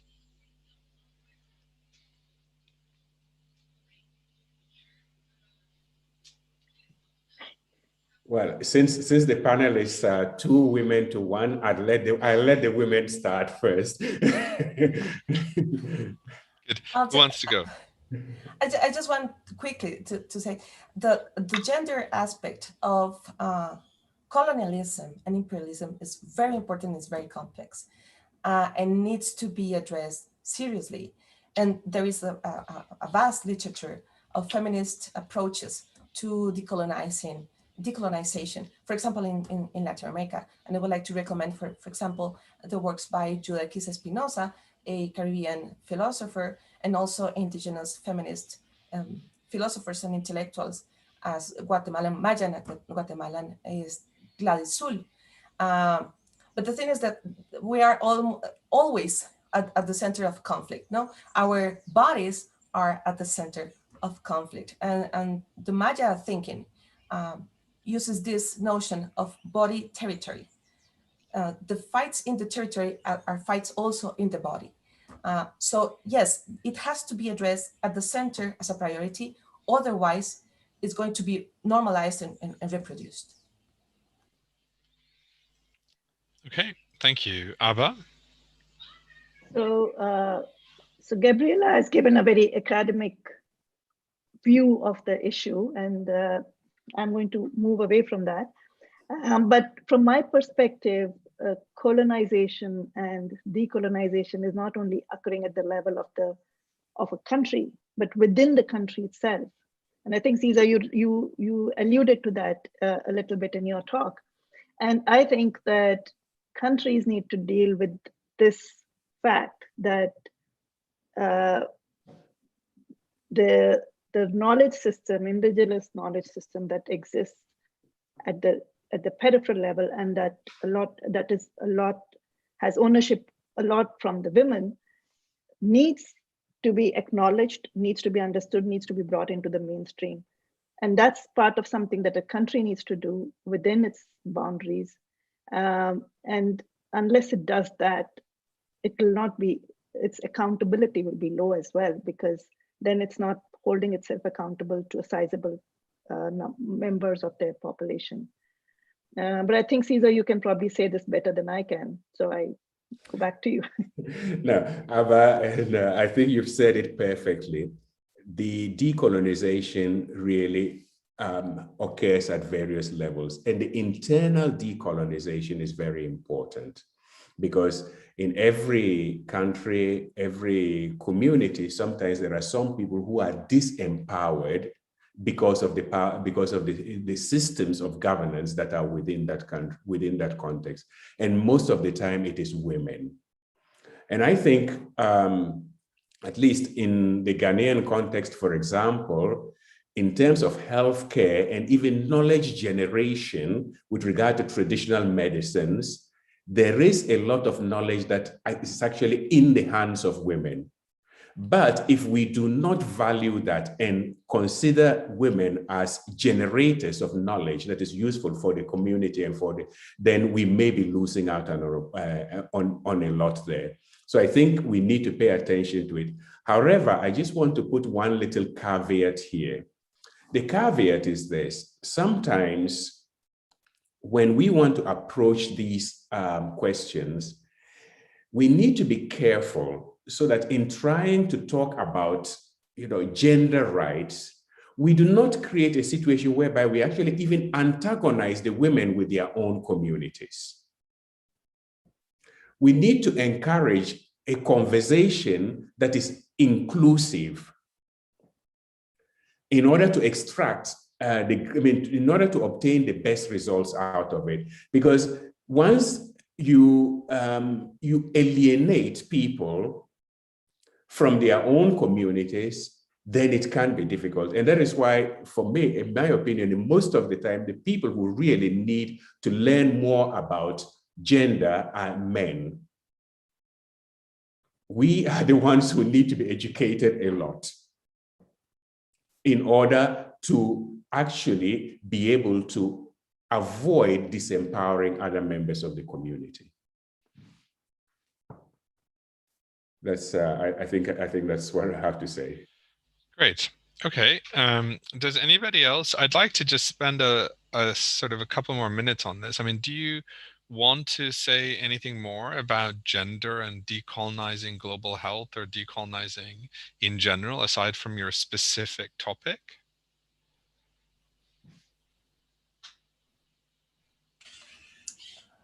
If I may.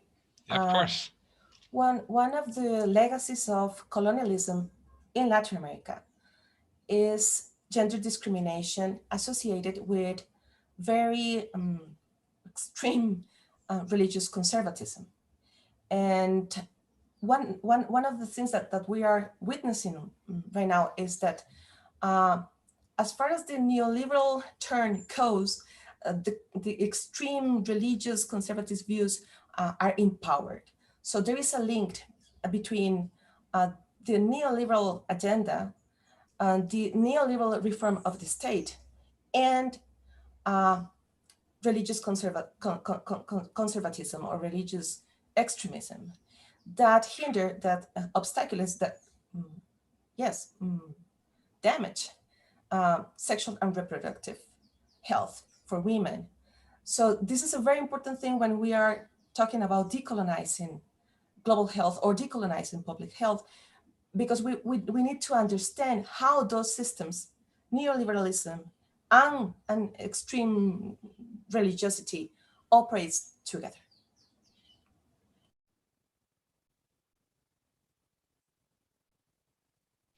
Abba, Caesar, do you want to add anything more generally about decolonizing and the ethics and philosophy of and in relation to gender?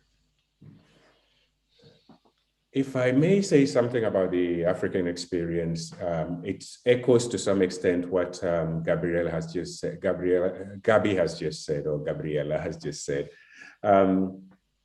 Now, we do have a situation that is real in Africa today, whereby sometimes there is a conflation between what are religious and actually Christian or Muslim religious values with traditional African values. So, and in debates surrounding women and female reproductive rights, we come across these expressions like it is un-African, and therefore we need to establish certain conservative criteria with regard to this. And I think as academics and people working in ethics, and some of us are beginning to do this, we need to disentangle this relationship. We are not discrediting people who may have religious views, but it is one thing to have religious views which come from Christianity, which came together with the colonials, or Islam, and to say that this is traditional African. And since we're now living in a new society which has plural identities, then we need to say that, well, these are the plural identities and we can allow all these identities to thrive. However, I mean, just to give you an example, if you look at the anti-suicide laws, anti-abortion laws in many of the countries that were formerly colonized by the UK, you will find that the wording is exactly the same, the underlying wording. It means that this is a colonial heritage, right? Now, we need to be able to decipher the various layers that are at play here. Otherwise, we live in an ethical environment that can actually be suffocating. And this is something that I think as academics we need to do, and do it boldly and honestly. We may actually incur certain rafts, but we have to do it. Abba? Yeah, I don't have much to add to all this, but except to say that when we talk about decolonizing some of the gender-related issues, I think the onus of doing so does not lie only with the health system. There is a lot to do with, there is gender as such is an intersectional concept. So we need to be working together with the social system, with the education system, and with a lot of other systems which can help us in uncovering some of the gender issues and identifying in what ways are the gendered aspects of health systems being colonized, and therefore what needs to be decolonized. And I think it's important to not think about the health system doing this alone, but it needs to be a collaborative effort. I think that's all I'd like to say. Great, thanks. So there's a comment/question from Marilyn that I'm just going to read out. It says, thank you for this. How can we foreground the need for global redistribution, not simply within the nation state, but between nations such as those put forward by the new international economic order? It seems that so much of the discussions on global health and justice have been focused on inequality within nation states and ensuring sufficiency for the worst off at the global level. So absolute deprivation, I'm putting in the word deprivation, so absolute, not relative, without any discussion of global systems which created and perpetuated inequality between countries. Much of the decolonization debates also misses important questions of material distribution by often focusing on claims of recognition, such as identity, culture, knowledge, and so on, which are also important. What do you think about that? Well, I think that my presentation was precisely in that line of thought about the need to redistribute, not only to recognize, but also to redistribute, and not just resources, but power. And this is what you think the ethics and philosophy of decolonizing is about? At least in part, yes. Okay. Mm-hmm. So then I have, let's see, what I'm surprised by in all these questions is majority of them are, not philosophical questions. They're all very sort of questions about strategy or about, so for example, the one question is, the big question is, are LMICs ready for this decolonization? Can we recognize ourselves as a hub of knowledge and live up to it, right? Or it's about redistribution. Before the vaccination program rollout, the WHO expressed statements that it is essential that the program be equitable across the globe. Gabriela touched upon the lack of changes to intellectual property laws meant middle and lower income countries could not gain access to the knowledge needed to be able to develop as many of their own vaccines. Aside from this point, what other factors have contributed to the inequality in vaccine distribution so far? Do you have any thoughts? Well, if I may say something, well, with regard to the redistribution,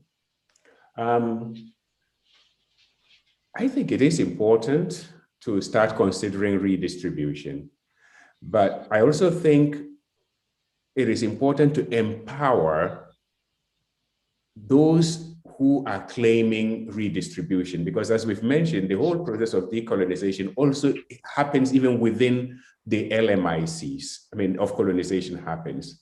So even to make claims of redistribution is to have sufficient structures to ensure that this redistribution actually takes place in an equitable way. Now, this leads to the question of, do we have structures in the low and middle income countries? Yes, we have structures. And one of the reasons why our structures are weak is because the structures are colonial. And the structures do not resonate with the local culture and with the people. And as long as we keep propping up those structures, we are actually propping up things that will not be sustainable and things that will actually work against any process of decolonization. And that is why in the presentation, I was talking of, like a multi-level approach to decolonization. Otherwise, one thing will not work. And then, the low and middle income countries, yes, and okay, this leads me just one more consideration there. One question that keeps coming up, okay, the structures are not ready, so let's do capacity building, capacity enhancement. And then you suddenly find training programs designed in one part of the world being transferred to low and middle income countries in order to train people. But then that once again is the colonial model. After all, the colonial rulers, all they did was the educational system was to make sure that they created indigenous people to fit into the system, into their system.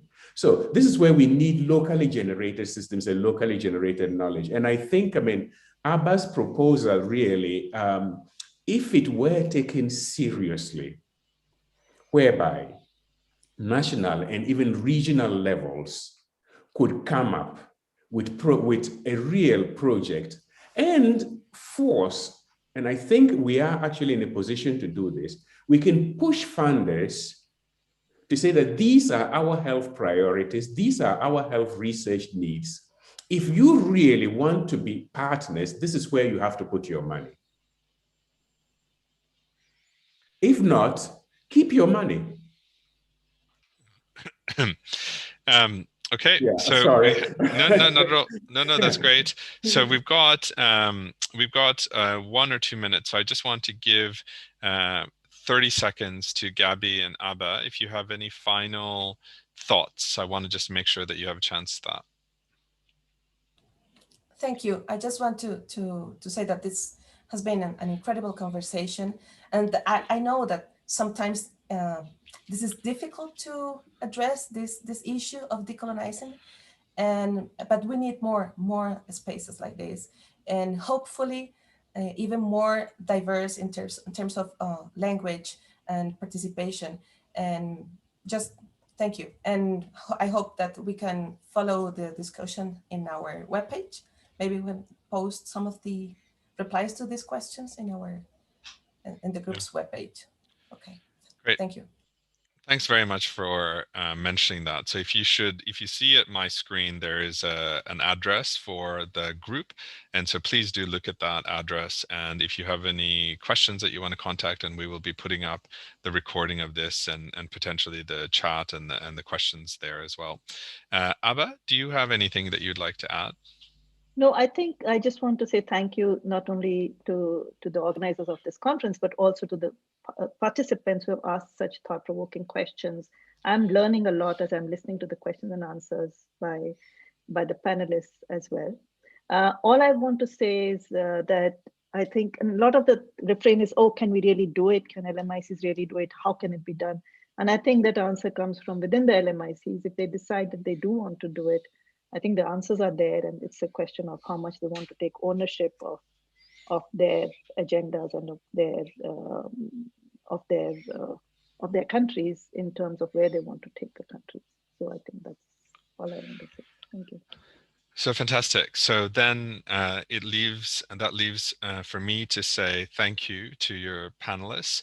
It was fantastic. And there's lots of amazing things that happen in that panel. First of all, you will see that, the three speakers are from the far reaches of the world. And so it's really nice to have such a breadth of people, and also people who've sort of worked both at a local level but also at a global level. And so bringing those perspectives into this conversation, I think, is really valuable and a really great way to start this conference on this topic. So this brings me to the point where you all will now understand what the difference is between a webinar and a conference. So we get a 15-minute break according to the schedule, and then we come back to the next session. So it is now on my clock in my part of the world, 3:46.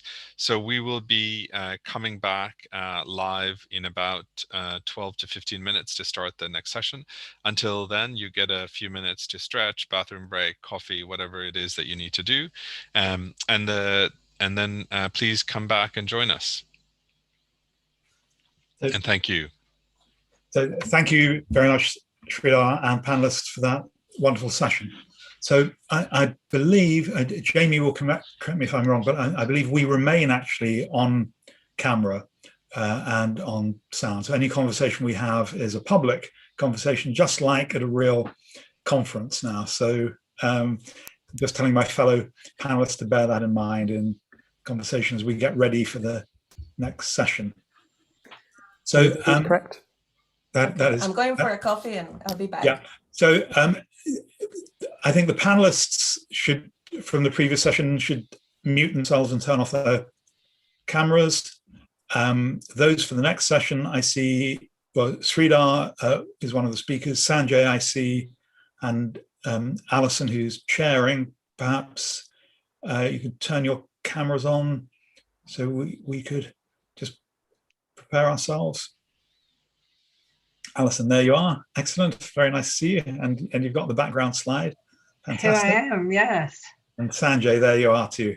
And the slide. So Sridhar's hard work preparing the slide has really paid off. That's excellent. So we're just waiting for Rio, I think.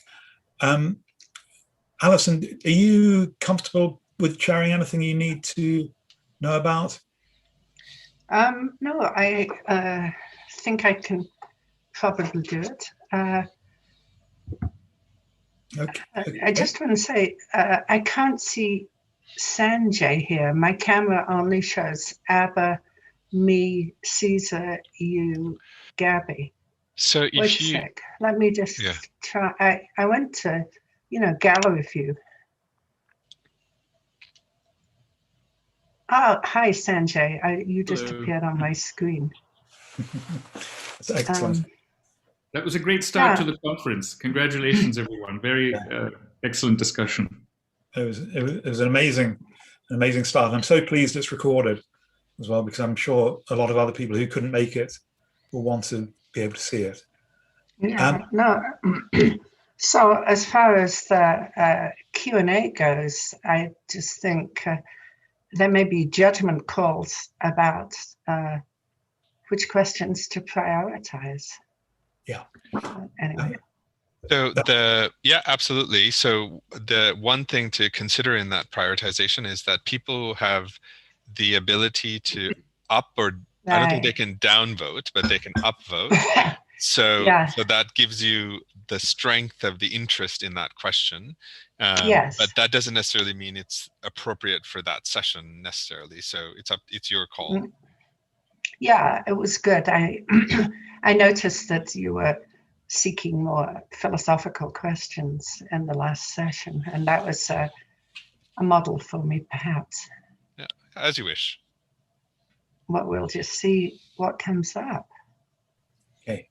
And so you have the order of speakers prepared? Is that right? Yeah, we're just going to do it alphabetically. So what does that mean in practice? Alphabetical of first or surnames, I wonder?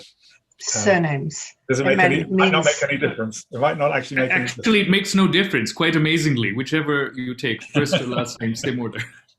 Although we don't have Roya with us yet, I know she had some things to attend to at home earlier, so I hope she will be with us. Will it matter if we... She did mention a problem with the link. I don't know if she's gotten the link, but yesterday she emailed she didn't have the link for panelists. Well, that should, I've been told that's been remedied. Okay. So I'll just message her to make sure she's okay. Otherwise, we'll be back in 5 minutes or so, just beforehand. Just confirm, Joe, that this is a 90-minute session. So I'm thinking in my time, we're going to start at 9 and end at 10:30. This session has gone, this previous session went 15 minutes over. No, that's so the previous session started at 2:15. Got it. Okay. Yeah. So we had an opening session of 15 minutes beforehand. Okay. So it's 90 minutes, which goes much faster than you expect, actually. We had certainly opportunity for much more. And then after the session, there's a 30-minute break before the keynote at 6 o'clock. Yes. Great. So I'll just see if I can just send Roy an email and we'll be back. I'll turn off camera now and be back in 5 minutes.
Bonjour, chérie. Ria, can you hear us? No? Hi, Sanjay. Hello. There she is. Excellent. Morning, afternoon. Hi, Roy. You had me worried there. I sent you an email making sure you're okay, but delighted to see you. And likewise. Just in time. 2 minutes Just in before time. Yes, I know. There was yeah. So, do you have a PowerPoint, or you? I do. I do. Okay. So, Jamie, are you back with us yet? No. Okay. So Jamie from AV will help things out. But do you want to? I can actually. I think I can share my screen. Would you like me to try right now? Yeah. Let's try that. Perfect. Does it work? Okay. Jamie's there. Yeah, it's there. So I think. Are you happy just to advance a slide just to make sure that's? Yeah, perfect. It seems to be working fine. That's great. So if you want to unshare now. Yes, I will. Then so Lisa can. Sorry, it's Alison, isn't it, who's sharing? So yeah. if Alison can start us off, and I'll get on mute, and so we'll just let it click over to the hour, as people might be joining us, and then over to you, Alison. Okay, did it click over to the hour in Oxford? It did. Okay, so welcome everyone to the conference, to this conference on global health justice. As you know, the conference is co-hosted by the Blavatnik School of Government and the Independent Resource Group for Global Health Justice, IRGGHJ, or URGE. The Blavatnik School of Government, of course, is well known, but URGE is a newer entity. So although it was introduced 2 hours ago by Sridhar, I'll say a couple more words about it for people who've just joined the conference.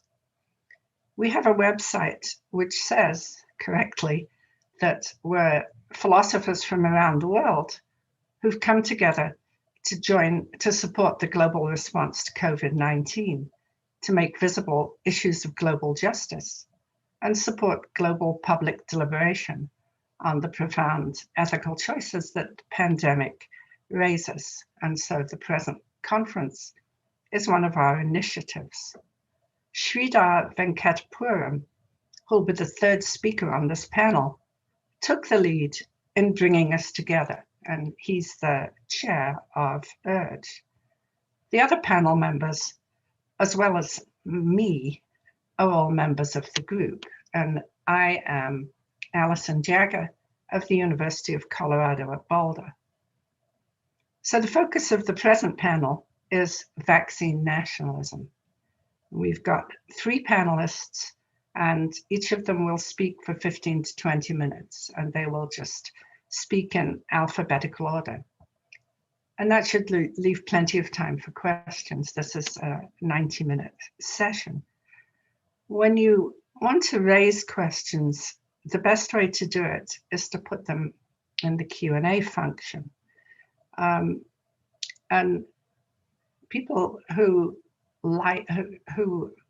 want to see these questions receive priority have an opportunity to upvote them.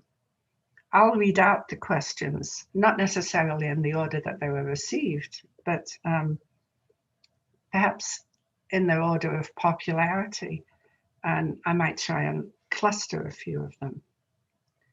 So now I'll move on to introducing the panelists, and instead of introducing all 3 at once, I'll do one at a time for people who come in late. So our first speaker is Ria Chung, and she's a professor of political philosophy at the University of Montreal in Canada. And the title of her talk is longish. It's From Human Security to the securitization of health in the name of national interest. The subtitle is The Structural Impediments to the Human Right to Health. So Rio will speak first, and she'll go for max of 20 minutes. So go ahead, Rio. Thank you, Professor Alison Jagger, for chairing this session. Thank you, Professor Wolf, for hosting this conference in Oxford, and to all of you for joining us online. I am delighted to take part in this panel with my esteemed colleagues. My research fields are international ethics and medical ethics. I teach both in the Department of Philosophy and in the Faculty of Medicine of the University of Montreal. I am mostly interested in health inequalities and the social justice questions they raise, both at the domestic and international levels. The purpose of my presentation is to show the complex relationship between ethical aspirations to promote global health justice and the structural conditions that characterize the behavior of states in international relations. Indeed, how can we think about a human right to health in the context of this global health crisis? What are the main obstacles and challenges we need to identify? On December 10, 2020, the World Trade Organization considered a proposal led by India and South Africa, supported by 99 countries, to seek an exemption from pharmaceutical patents to facilitate universal access to essential medicines in the context of health emergencies, such as access to COVID-19 vaccines. The countries that opposed this proposal are the wealthiest OECD countries, including the US, UK, EU, Japan, and Canada. In this instance, the combination of health nationalism and the most powerful country's national economic interest raised serious moral concerns.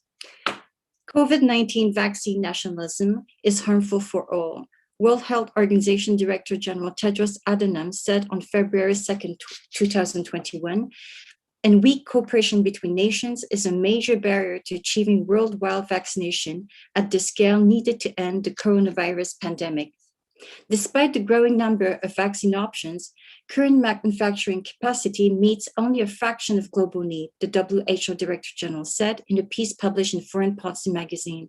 Allowing the majority of the world's population to go unvaccinated will not only perpetuate needless illness and deaths, and the pain of ongoing lockdowns, but also spawn new virus mutation as COVID-19 continues to spread among unprotected population. Despite the formidable global initiative that created the ACT Accelerator to accelerate the development, production, and access to COVID-19 tests, treatments, and vaccines, and despite the COVAX program co-led by Gavi, the Coalition for Epidemic Preparedness Innovations, and WHO, the goal of fair and equitable access for every country in the world is jeopardized under the present circumstances. Drawing from previous research I did on the debate about the TRIPS agreement and the Doha Declaration in the context of the HIV/AIDS pandemic in South Africa, it is important to emphasize here that the production and distribution of COVID-19 vaccines are determined by the Agreement on Pharmaceutical Patents Intellectual Property Rights. In a globalized capitalist economy, research, development, and production of the SARS-CoV-2 vaccine is driven by a market logic that rewards innovation with the promise of substantial economic gains under the TRIPS agreement. My colleagues Sanjay Reddy and Sridhar Venkatapuran will talk about this in more detail, so let me focus on more general questions just to set the table in more philosophical terms. First of all, when we advocate global health justice, we usually put the notion of the universal human right to health at the heart of our moral aspiration. What do we mean by the human right to health? The genesis of the modern discourse on the human right to health can be traced to the Geneva Conventions and the emergence of international humanitarian law at the end of the 19th century. Without falling into an idealized reading of the very political history of these institutions in our contemporary era, the human right to health is an integral part of the history of the United Nations, the WHO, and the various conventions on the prohibition of racial and gender discrimination, the recognition of social rights, rights of children, and persons with disabilities. The configuration of contemporary models of global health governance is inseparable from the discourse of human rights, whether it has been invoked out of moral conviction by some or instrumentalized by others, as seen in the creation of UN AIDS in 1995. The right to health has been defended philosophically in several ways. Some consider it as a basic right, i.e., as a condition for the possibility of exercising all other rights. For other thinkers, health and access to healthcare are understood as a specific and special good in order to exercise our agency. Others, following the work of the economist Amartya Sen and the capability approach, understand the right to health not as access to resources, but as the effective exercise of a capacity to be healthy, such as Sridhar Venkatapur would say, to achieve a cluster of basic and interrelated capabilities and functioning. The philosophical concept of a human right to health is also tied to the notion of human security. The concept of human security first appeared in the influential 1994 UNDP report, in which 7 areas of concern were identified in order to achieve human security: economic security, food security, environmental, health security, personal, community, and political security.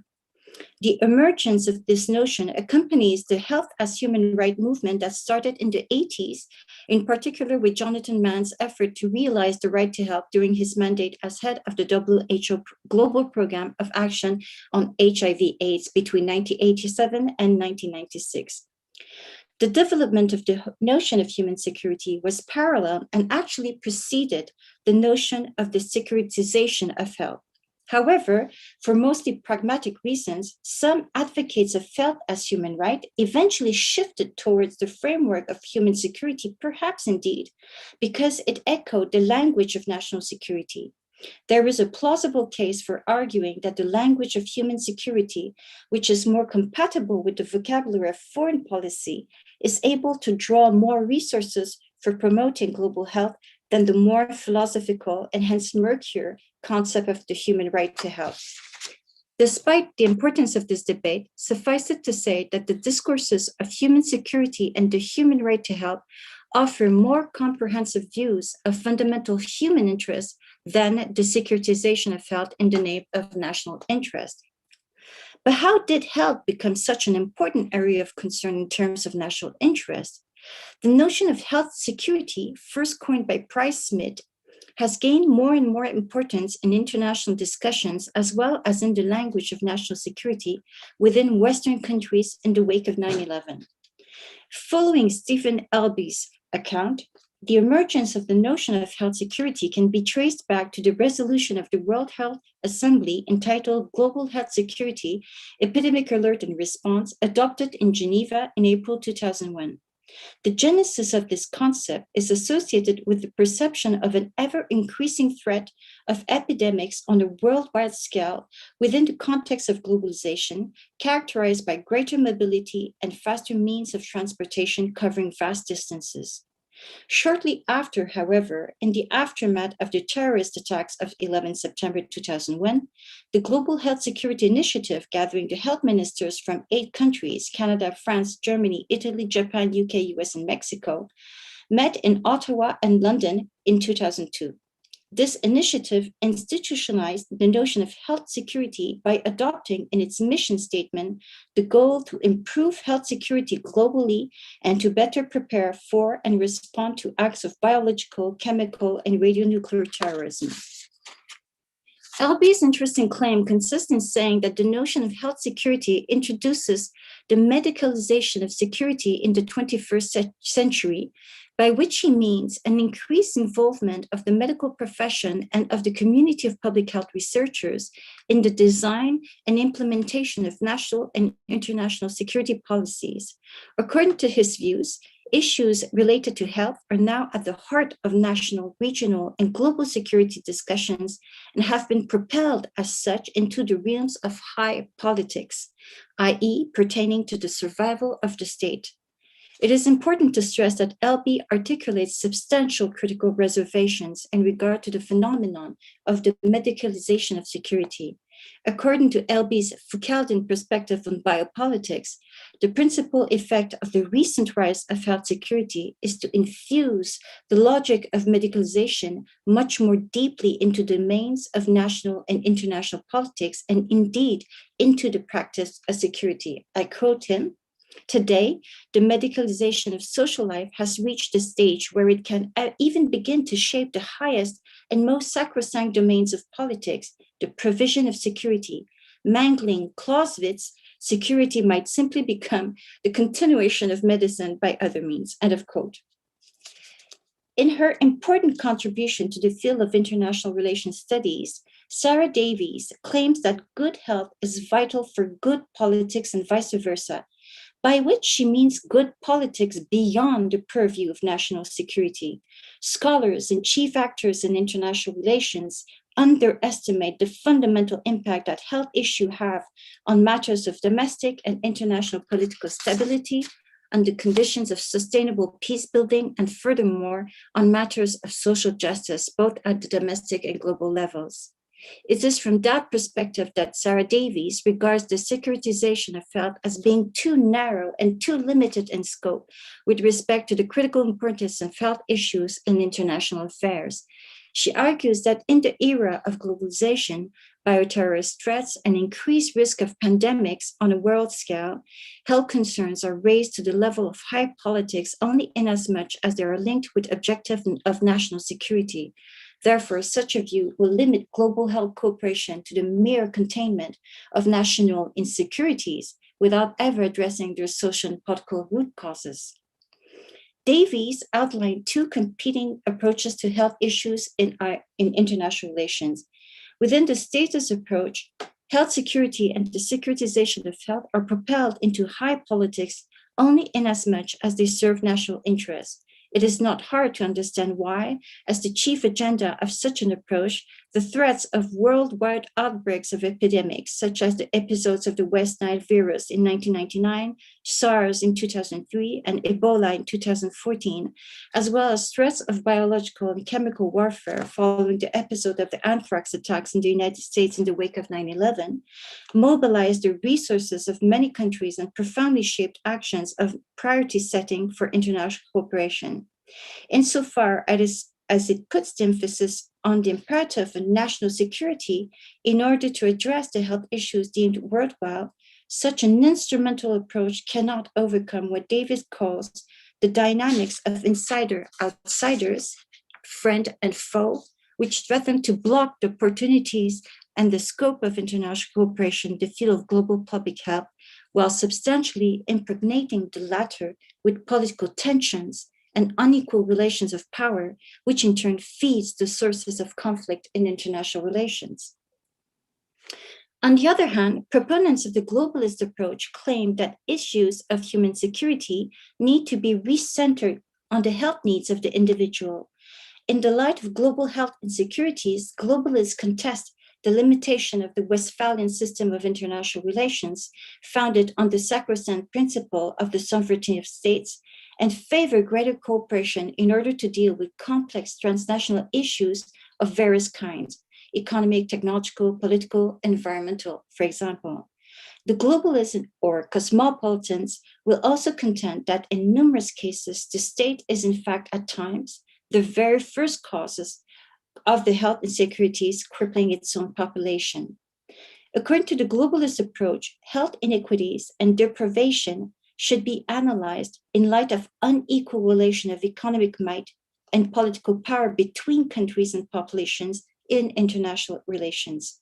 Contrary to the statist approach, the globalist approach attempts to address the health issues generated by absolute state sovereignty and unequal relation of power between states in the Westphalian system of sovereign states.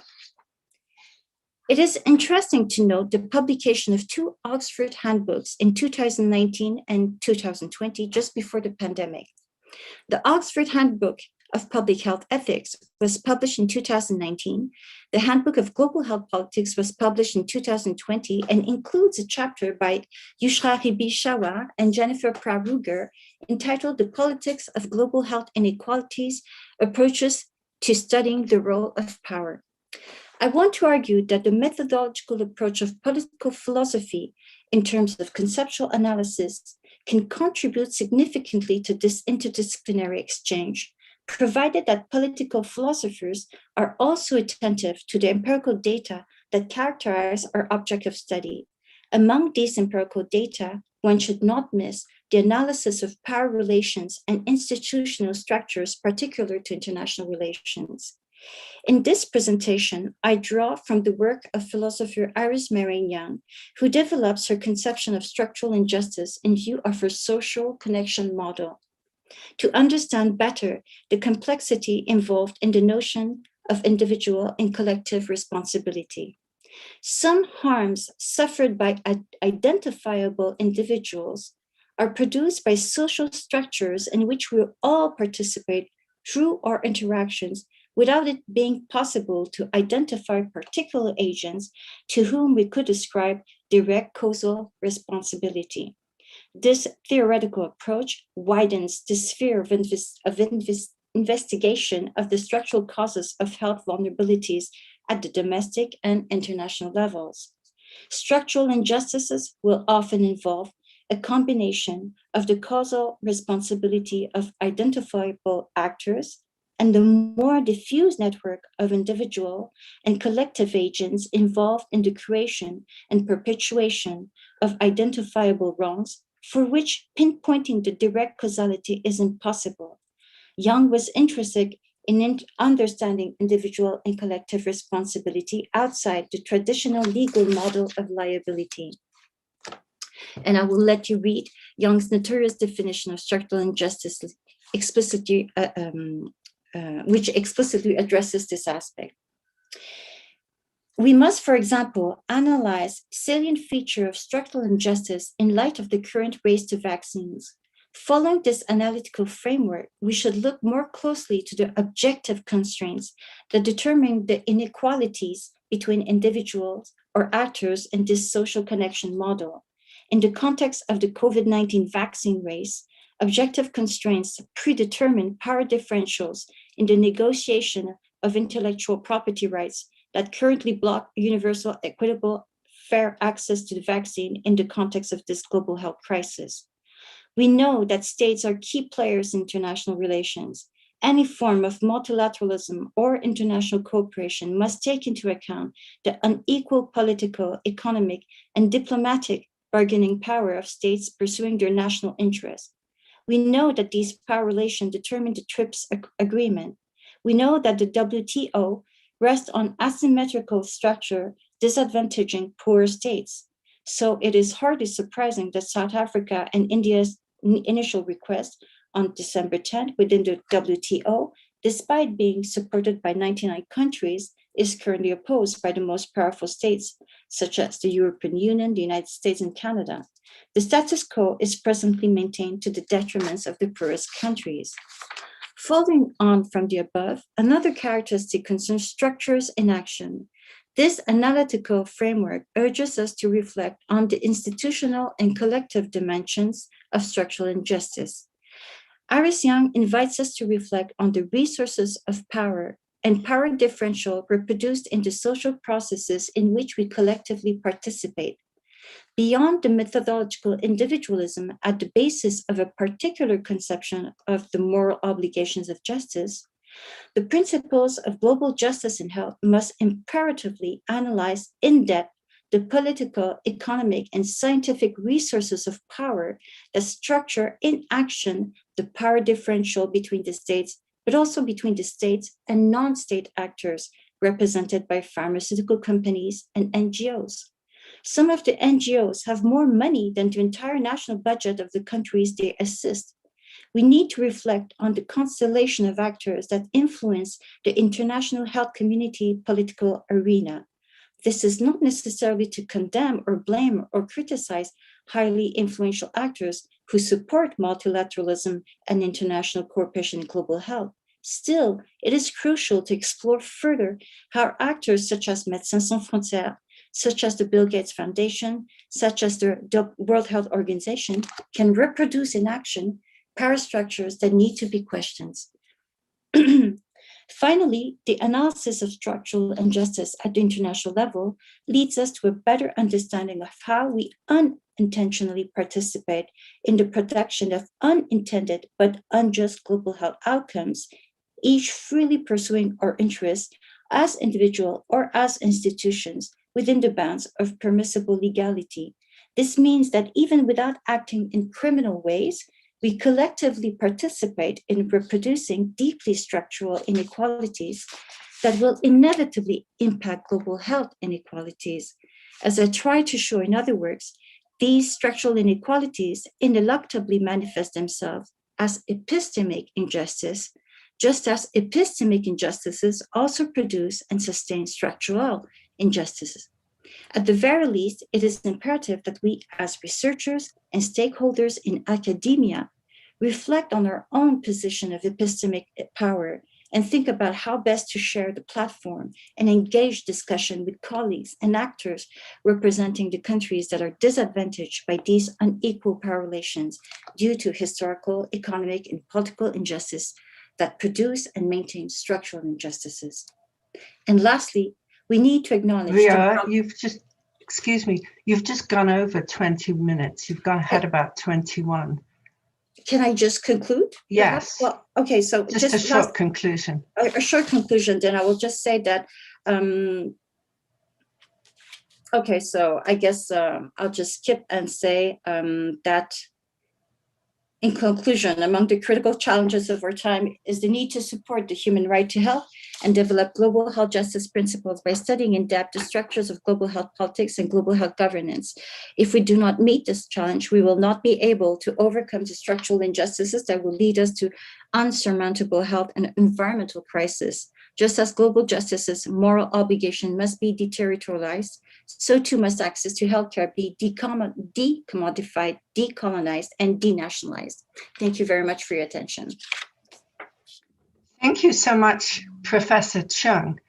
That was a wonderful talk, and I think there's going to be a lot to discuss later. Meanwhile, our second speaker is Sanjay Reddy, and he's Professor of Economics at the New School for Social Research in New York in the United States. And his title is Vaccine Universalism. And you too, of course, Sanjay, have 20 minutes. So please go ahead. Thank you so very much, Alison. And thanks also to Joe and to Sridhar for being moving forces behind this conference, and all of the prior speakers in the first panel, which was really very enlightening, as well as to Rioa for laying out the issues so well. I do not have a presentation. I'm going to speak in very general terms about some of the issues. As an economist and as somebody who is interested in philosophical questions, I wouldn't call myself a philosopher, although Sridhar and others have been kind enough to include me in that distinguished category by permitting me to be a part of the International Resource Group on Global Health Justice. I would like to start my remarks with a philosophical concept in mind, and this is that of what is sometimes called ideal theory. Those of you who've studied a bit of contemporary political philosophy or ethics will perhaps be familiar with this idea. And in particular, the notion of describing the world as it would function if it were to be in accordance with full-fledged principles of justice and perhaps of morality on the part of actors as well. And this idea is sometimes decried by people who are interested in applied questions as being very, very far from the applied concerns that they have. But I would like to suggest that there is a very important role that it plays, which is that it allows us to see the ways in which the world in which we live falls short of a particular ideal, and exactly how and why. And that's a very important role that it plays, even if we are ultimately interested in what one might call, what are instead called, non-ideal considerations, namely how it is that we should go about bringing about a better world or acting in accordance with the demands of justice or morality in the world in which we actually live, with all of its often profound imperfections. And in this particular respect, then, it can be useful to ask the question, what would the first best look like? The first best is actually a corresponding term used by economists very often. They speak of the first best and the second best, that which we would have if we did not face various constraints which we do face, and that which we do have given the constraints that we face, and perhaps also our imperfect actions. This is a reason that I referred to the title of this talk as Vaccine Universalism, because I thought that it would be helpful for us to ask the question, what would a world which was not imperfect in the way in which the world we actually live is, look like with respect to vaccine production and distribution? And that is what I would like to speak about now. Of course, one is always introducing some element of realism, constraints of one kind or another. This is why John Rawls, for instance, spoke of realistic utopia. And I will have in mind, even in describing the first best, before moving on to some of the pressing considerations that we're actually facing, that there are, of course, certain constraints which would have to be recognized and addressed. Now, if we were to ask the question from a very foundational point of view, what is the nature of the good which is being produced through the various actions of governments, health authorities, and so forth in this or a similar global crisis where there is a contagious disease that threatens life and has various knock-on consequences of a very serious kind. In this case, we've seen that the economic and social consequences, both of the disease and the response to the disease, have been quite significant. For example, I think we would quite quickly have to conclude that in line with the economist's idea of a public good, there are aspects of that which is being sought or which is being protected or promoted, which have characteristics of a global public good. Now, I don't want to go to the mat here in defending this against all comers, because there are some detailed technical issues which enter, and there are quite a few squabbles about the exact definition of this term, but that's not what is really pertinent here. What I want to really draw one's attention to is that that which is being protected or promoted has elements of what economists call non-rivalrousness and also potentially of non-excludability. And what do I mean by that? Well, for one thing, if disease prevalence and disease seriousness is reduced in the population, in the world population, as a result of various actions which are undertaken, that is something which benefits all. My benefiting from it doesn't reduce your ability to benefit from it. Indeed, my benefiting from it and your ability to benefit from it go together. That's the non-rivalrous element. And by and large, it is non-excludable in the sense that if I am going about in various kinds of activities in society, interactions, I benefit from the fact that there is this lack of disease prevalence or disease seriousness in the society.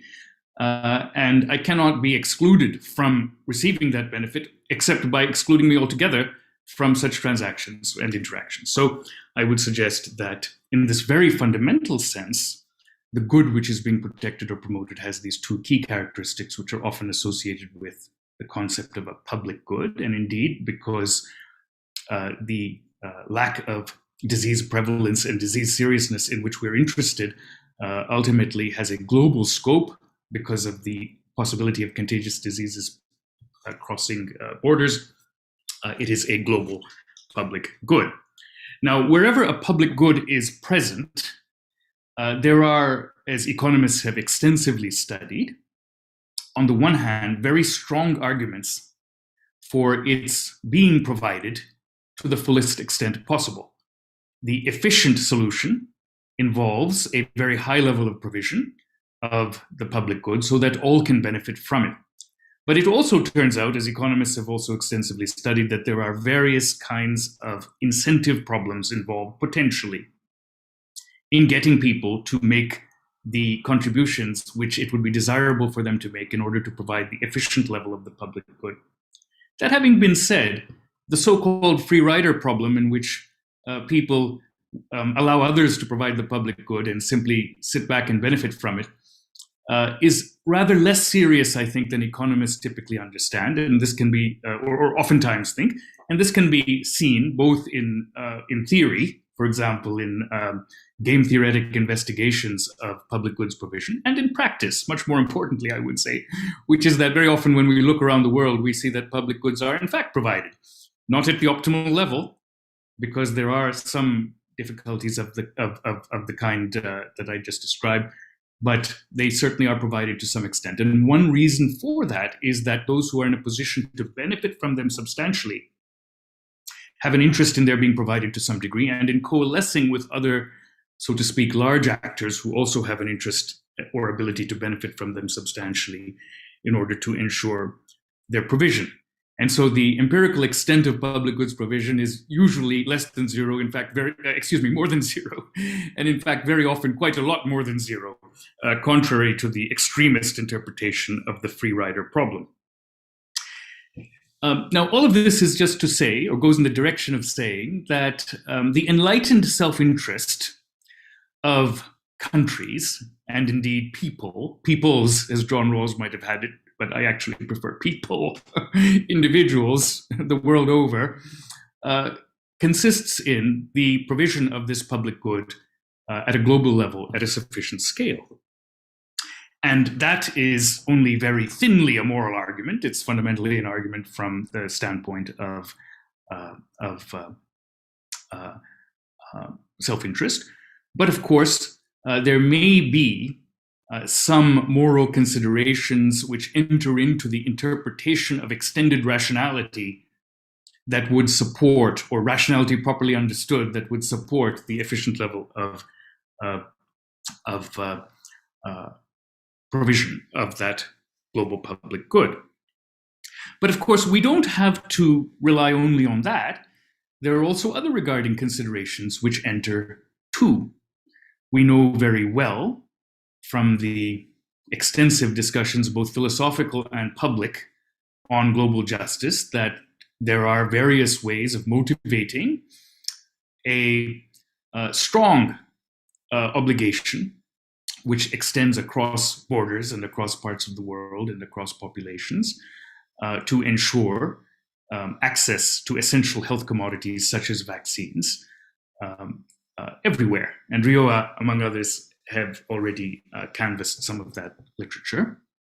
But one doesn't have to adopt a thick or a strong conception of that kind in order to motivate this. We know, for example, that even those philosophers who have argued against the concept of global justice on the ground that, for instance, we don't share common political institutions at the global level, such as Thomas Nagel and others, have acknowledged that we nevertheless, Rawls too, we nevertheless have duties of assistance or humanitarian duties, which are also quite compelling in some circumstances. And this may be adequate, very likely is adequate, to motivate the requirement of acting in order to provide essential health commodities to people the world over. So both from the standpoint of enlightened self-interest and from the standpoint of moral considerations which have some other regarding element in them, there seems to be a very strong case for the provision of this global public good at a high level.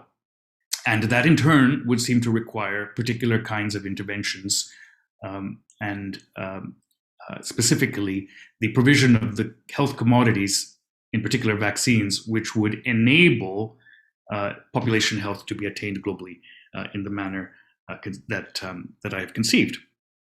Okay.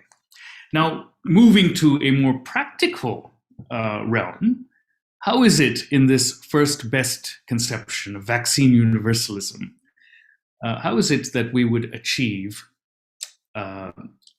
the universal access that I've described? Now, of course, in the first best, we might not have gotten into the situation in the first place where we need that access, because we might have had better global contagious disease surveillance, for example, and better early responses, which would have contained the disease. But putting that issue to one side, I think it's quite clear that insofar as vaccine production, both the development of formulae for vaccines, as well as the production of vaccines on a sufficient scale, facilitates the attainment of the global public good of adequate population health, and in particular protection from this particular contagious disease at the population level globally.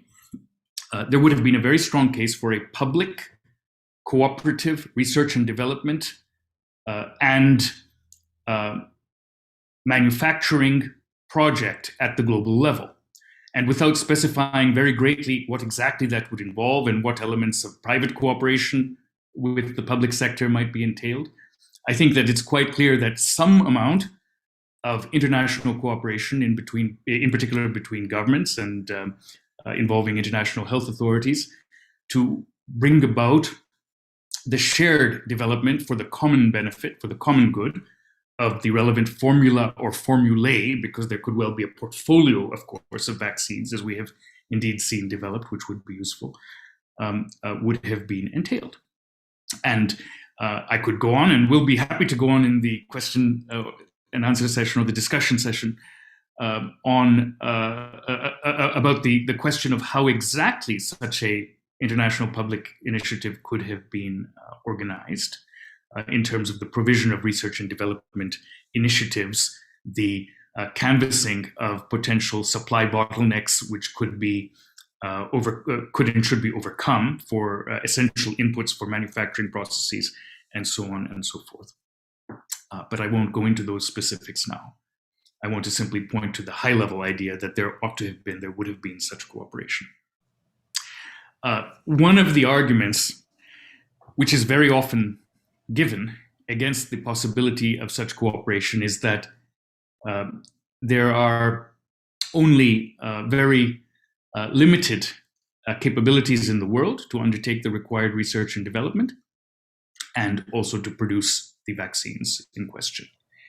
And I think that this is vastly overstated. I have recently been working with a group of chemical engineers, some of whom have very deep pharmaceutical industry expertise. And one of the things that's come out, which has been quite interesting, is that a lot of the vaccine production which is taking place today is happening in a form which one might describe as modular. It involves small-scale facilities. One would be surprised at how small-scale they are, in fact, which use very well-known, well-accepted technology, and which use methods which are quite easily replicable and could, in principle, be established in multiple production sites around the world. The Financial Times recently had a very interesting story, for instance, about the new production facility which BioNTech has developed in Marburg in Germany in order to produce its vaccine, which Pfizer is producing elsewhere. And one of the things that was revealed by that story, perhaps inadvertently, was that it didn't take a lot of specialized expertise to set up that facility in that particular place. There was a facility already extant, which was used for other purposes, but it was quite straightforward to turn it to the current purpose. And in fact, it was using only a very small part of the available infrastructure in that particular facility. And so the idea that production could be undertaken in many more parts of the world, closer to the populations which ultimately would benefit through the adequate provision of such, or dissemination of such knowledge seems to be not an especially heroic assumption, contrary to what is often presumed. Now, how have we been operating in practice? I'm conscious, Alison, I may be running out of time. Would you like to give me an indication, maybe with your fingers, of how much time I have left, since I can see you? Have 1.5 minutes. All right. Okay. So let me say that now, moving on to the question of what has actually been done and how it falls short of what I've described as the first best from an ethical as well as, I would argue, an efficiency point of view. Both run together, as I've just underlined in this case. The central focus of the distributive justice, global distributive justice component of vaccine provision has been the Gavi WHO's collaboration, the COVAX initiative, and in particular the advanced market commitment, so-called advanced market commitment component of that, which is focused on procuring vaccines, at least in principle, through advanced purchases for countries which would not otherwise be able to afford them, or aggregating bids in order to attempt to achieve better prices and terms. Now, I think it's becoming entirely clear that this is a failure. It has been a failure. Its ambitions were in any case extremely modest, to provide for 20% of the populations of the low and middle income countries that were participating, which is far too modest. But moreover, it's unable even to do that. And why? Well, there's a very basic reason which could have been anticipated, but wasn't anticipated, and is still now strangely, apparently not understood, which is that the very same rich countries that are providing the financing for the COVAX AMC at a low level are competing against it themselves by bidding at much higher prices for those very same vaccines that the COVAX AMC is supposed to be purchasing. And therefore, with their left hand, they're undoing what their right hand is supposedly doing. And the consequence is the inability of COVAX to do what it was intended to do. There are, in fact, even deeper theoretical reasons one would have expected its failure, in particular, that it was designed for orphan diseases or neglected diseases with small markets, or with populations with very low purchasing power, for which companies would need to be provide incentives through an advanced market commitment. And that does not apply. That condition applies not at all to this case, where there is a massive global market which the companies prefer to prioritize. And so I like to say, and I will end with this. This is a case of a commitment to advance the market rather than an advanced market commitment. There are practical, and my very last sentence is to say, there are practical ways we can see addressing the current failure from a second best point of view, to try to transitionally advance toward a higher level of justice. And I'll be happy to talk about that in the discussion session. Thank you so much. Yeah, thank you so much, Sanjay. And you were pretty disciplined. You put a lot, and you went 21 minutes. So that's excellent. And thank you. Our third speaker today is Sridhar Venkatapuram. And you may have seen him earlier chairing the first panel. And he is the chair also of our URGE group. You may not realize that IRGGHJ is pronounced URGE, but it is. And he's an academic practitioner in global health and philosophy. And he's based at the Global Health Institute of King's College, London. And he has a title which I interpret as inspirational, which is Everything is Ours. So that's the title of Sridhar's talk. And please go ahead, Sridhar, for 20 minutes. Thank you very much, Alison. And so let me also begin by saying my thanks again to Joe and the team at the Blavatnik School, and also to my fellow panel members. I also want to say thanks to specifically Rioa for laying out the terrain so well regarding international relations and ethics and justice and the right to health, and also for Sanjay to really kind of dive deep into the details of it. What I'd like to do is two things. I would like to make an argument regarding vaccine nationalism, but I also would like to run a second line, which is to show you about how we think about this problem is something that requires our attention as well. So not just thinking about the solution to the problem, but how we think about the problem is something that we need to pay sort of much attention to. So the panel itself, the discussion itself, as we've stated many times, is vaccine nationalism. And the question, I think, for many months was, and sort of for last year, was this idea of looking at the behavior of countries who were essentially hoarding vaccines at the exclusion of other countries, particularly countries that would not be able to purchase them outright, and at the same time, in a way, starving the COVAX facility, which is supposed to be a global cooperative venture in being able to access vaccines.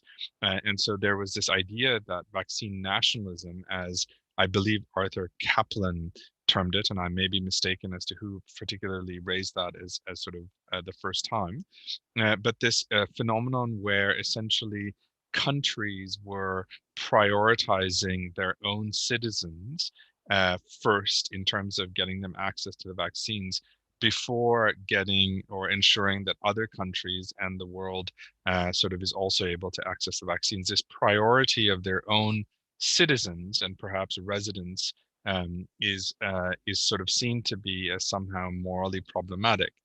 And I would say that there's many different ways in which people are arguing that this is unethical, unjust, or in some other ways, in sort of incorrect reasoning. And I am going to, at the end, or sort of the second half of my presentation, make an argument for why I also think that prioritizing your own countrymen, country people, residents, citizens first over anyone else outside of your political borders is potentially unjust and unfair. But I'm going to get there by going through a couple of other places first.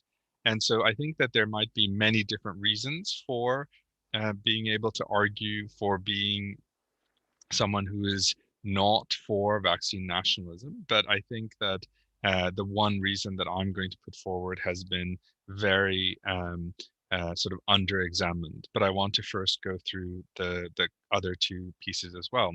The other two pieces that I want to go through is that I think that the current focus on vaccines as the primary and only or the most important tool or solution to the problem of the COVID pandemic is erroneous, and it simply replicates the problem that we have dealt with in many other previous health crises, particularly the HIV/AIDS crisis. So in 1994, if I'm correct, or 1996, when AZT and sort of was identified as being able to manage HIV, there was a dramatic narrowing of the conversation about what the social response should be to preventing and managing HIV from many of the structural and social conditions down to access to a sort of cocktail or combination therapy, as I recall, the triple cocktail therapy, which now has sort of transformed into other kinds of drugs that manage it in order to make the virus undetectable in people. What I want to focus on is not that the vaccine or that the HIV drugs are valuable and incredibly important commodities, but I would like to focus on the fact that the profound conditions that cause people to get infected with HIV or COVID are left in a way at the door while everybody focuses on access to medications or access to the COVID vaccine. I think that this is both a really sad situation in that we've had now 2 or 3 decades to be able to learn this lesson, but we seem to be repeating it. And I don't want to go into why we're repeating it, because I think that's less interesting in terms of ethics and more of a sociological question about who the actors are and why they're repeating the same problem. But I do think that one of the issues here is that the problem is being turned into a commodity problem, which is that there is a commodity that's valuable and there are haves and have-nots, and how do we get the have-nots the commodity that the haves are having or hoarding.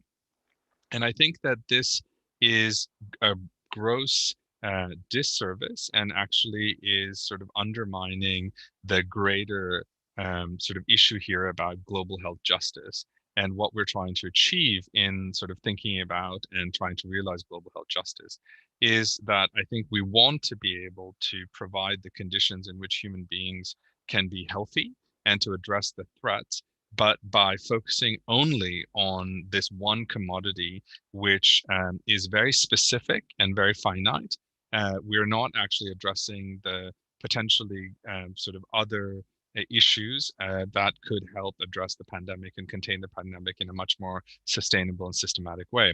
That's an empirical question, which I will take up if anyone is interested in that. But I wanted to say that I think that's one of the first mistakes.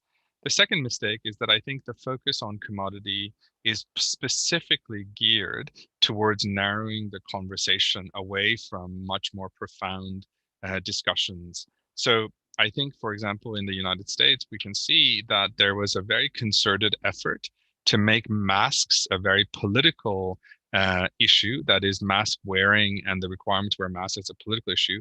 This was not accidental and this was not just sort of natural, but it was actually very clearly something that people have tried to do in order to ensure that the focus of discussions about health equity do not go farther than commodities such as masks, to sort of including the broader questions of access to healthcare for everyone or the sort of social causes of ill health. And this, I think, is very much a clearly political agenda in the United States, where you narrow the focus of the conversation to something as opposed to ensuring that we sort of address the deeper things. At a global level, I don't think that there is a concerted effort to focus it only on the vaccines, but I think it's sort of doing the same thing, which is that by focusing very much only on the commodities of vaccines. Meanwhile, remember that there's other commodities that we're also interested in, such as testing and personal protective equipment, but the focus has always been on vaccines and how do we distribute those vaccines. So I think that there's a lot of kind of curtailing of the conversation and discussion that is happening as a result of that. The second thing is that if we are to focus on the vaccines as being the solution to the pandemic, the conversation and the discussions and the arguments that have tried to address that have been providing different kinds of reasons for countering this vaccine nationalism that has been put forward. And so three sort of categories of sort of arguments that have been put forward. One is the solidarity argument. And there's been this reference to this idea of we should act in solidarity with our counterparts in other countries. And therefore, this expression of solidarity would be, in a way, not only to join together to address the problem together, but also in solidarity would be to share our resources and to allow other countries to also have access to the vaccines. Or now solidarity would be giving people our vaccines if we had them. That empirically seems to have not worked very well. So in the real world, solidarity does not seem to be convincing. And so we don't know whether that's because the concept of solidarity is not doing the work because of the way it's configured the concept itself, or whether there's something else missing in the motivation or moral motivation to act in solidarity with others. The two other arguments seem to be that one, it's in your self-interest, or it's in a country's self-interest to share their vaccines. So this idea that your economic and other kinds of national well-being will not be protected or benefit unless all other countries are also protected from the pandemic, seems to be an empirical question and an assertion that is being put forward. And that also seems to be not working very well, because clearly that's not happening. So there is a question about whether that calculation that we're not protected until everyone's protected is actually factually true, or if certain nation states have figured out that that's actually doesn't have to be true, that they can somehow proceed into the future without having to protect the health and well-being of other countries. And therefore, there's some way of going forward independently or in some other way. And I think that's worthwhile examining as well. And the third argument is an economic argument, that somehow the economic costs that have been borne so far and the economic costs that are going to be borne in the future is far greater than if you just simply allow all countries to be vaccinated, or if we invest in ensuring that the pandemic is controlled through vaccination. So I think that what's clear is none of those arguments have been convincing. There is another rationale, another way of approaching that seems to be more convincing, which is that many rich countries, if they can, have proceeded to buy as many doses of the vaccine as possible and are hoarding them. And they're doing it for a variety of different kinds of reasons. So one is that they're aiming to protect their own citizens and all of their citizens before they worry about the health and well-being of foreigners. And they do not think that if the pandemic is spreading outside of their own borders, that they will somehow is a threat or an intense threat to their own national well-being. And also the vaccine is now turning out to be a very valuable resource that they can use in various kinds of diplomatic negotiations. So what we see is that many countries, not only the richest countries who are hoarding vaccines, but even middle-income countries who are able to access certain vaccines through their own domestic sources, like India, are using or are distributing vaccines to their neighbors in various kinds of political maneuvers to address the diplomatic relationships around them. So we have not done very well in trying to understand what a country that does practice vaccine nationalism is actually thinking about, or what they are, the reasoning and the rationale for what they're doing. And I think that we would be much better off in trying to do that, because our arguments against that in terms of solidarity, self-interest, and economic interest and growth are just simply not convincing, as something else is much stronger. So given that I'm coming down to the second half of that time, I want to move on to actually one reason to be against vaccine nationalism that has been profoundly underexplored. And I'm quite surprised as to why it's been, or I'm not surprised, but I sort of understand, but I think we should be, which is this idea of moral culpability and the obligation to correct harms that you have created. Many people, and particularly over the last year and this decolonizing global health movement, have been drawing attention to this idea of historical injustices that have, and it's very much tied to the Black Lives Matter movement, the idea that people are vulnerable to COVID because of the historical lifelong experience of injustice that they've experienced, and therefore there is an obligation of society to correct for that sort of lifelong injustice. And so in the United States, for example, people are providing weights or disadvantage weights in the allocation of vaccines, so that areas that are deprived, historically deprived, predominantly Black, are getting more vaccines than other places. And this is one way of acknowledging that historical injustice. What I want to focus on is not the macro and historical injustice. I would like to focus very specifically on the causation and spread of this particular pandemic. If you will remember, this virus originated, as far as we understand at present, in Wuhan, China, and it was spread through the major international transportation routes, namely airplanes, from Wuhan to other major metropolitan cities. And then also from these major metropolitan or major international cities, the virus then traveled to second level metropolitan cities, and so forth to now pretty much every country in the world.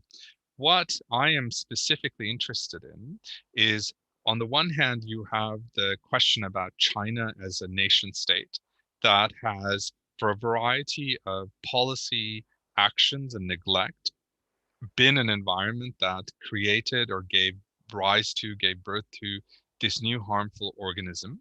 That's one level of issue that's sort of so far a domestic question around what sort of social policies and action and neglect created this virus that killed thousands of people in China, and what sort of responsibility does the government, society have towards responding to that.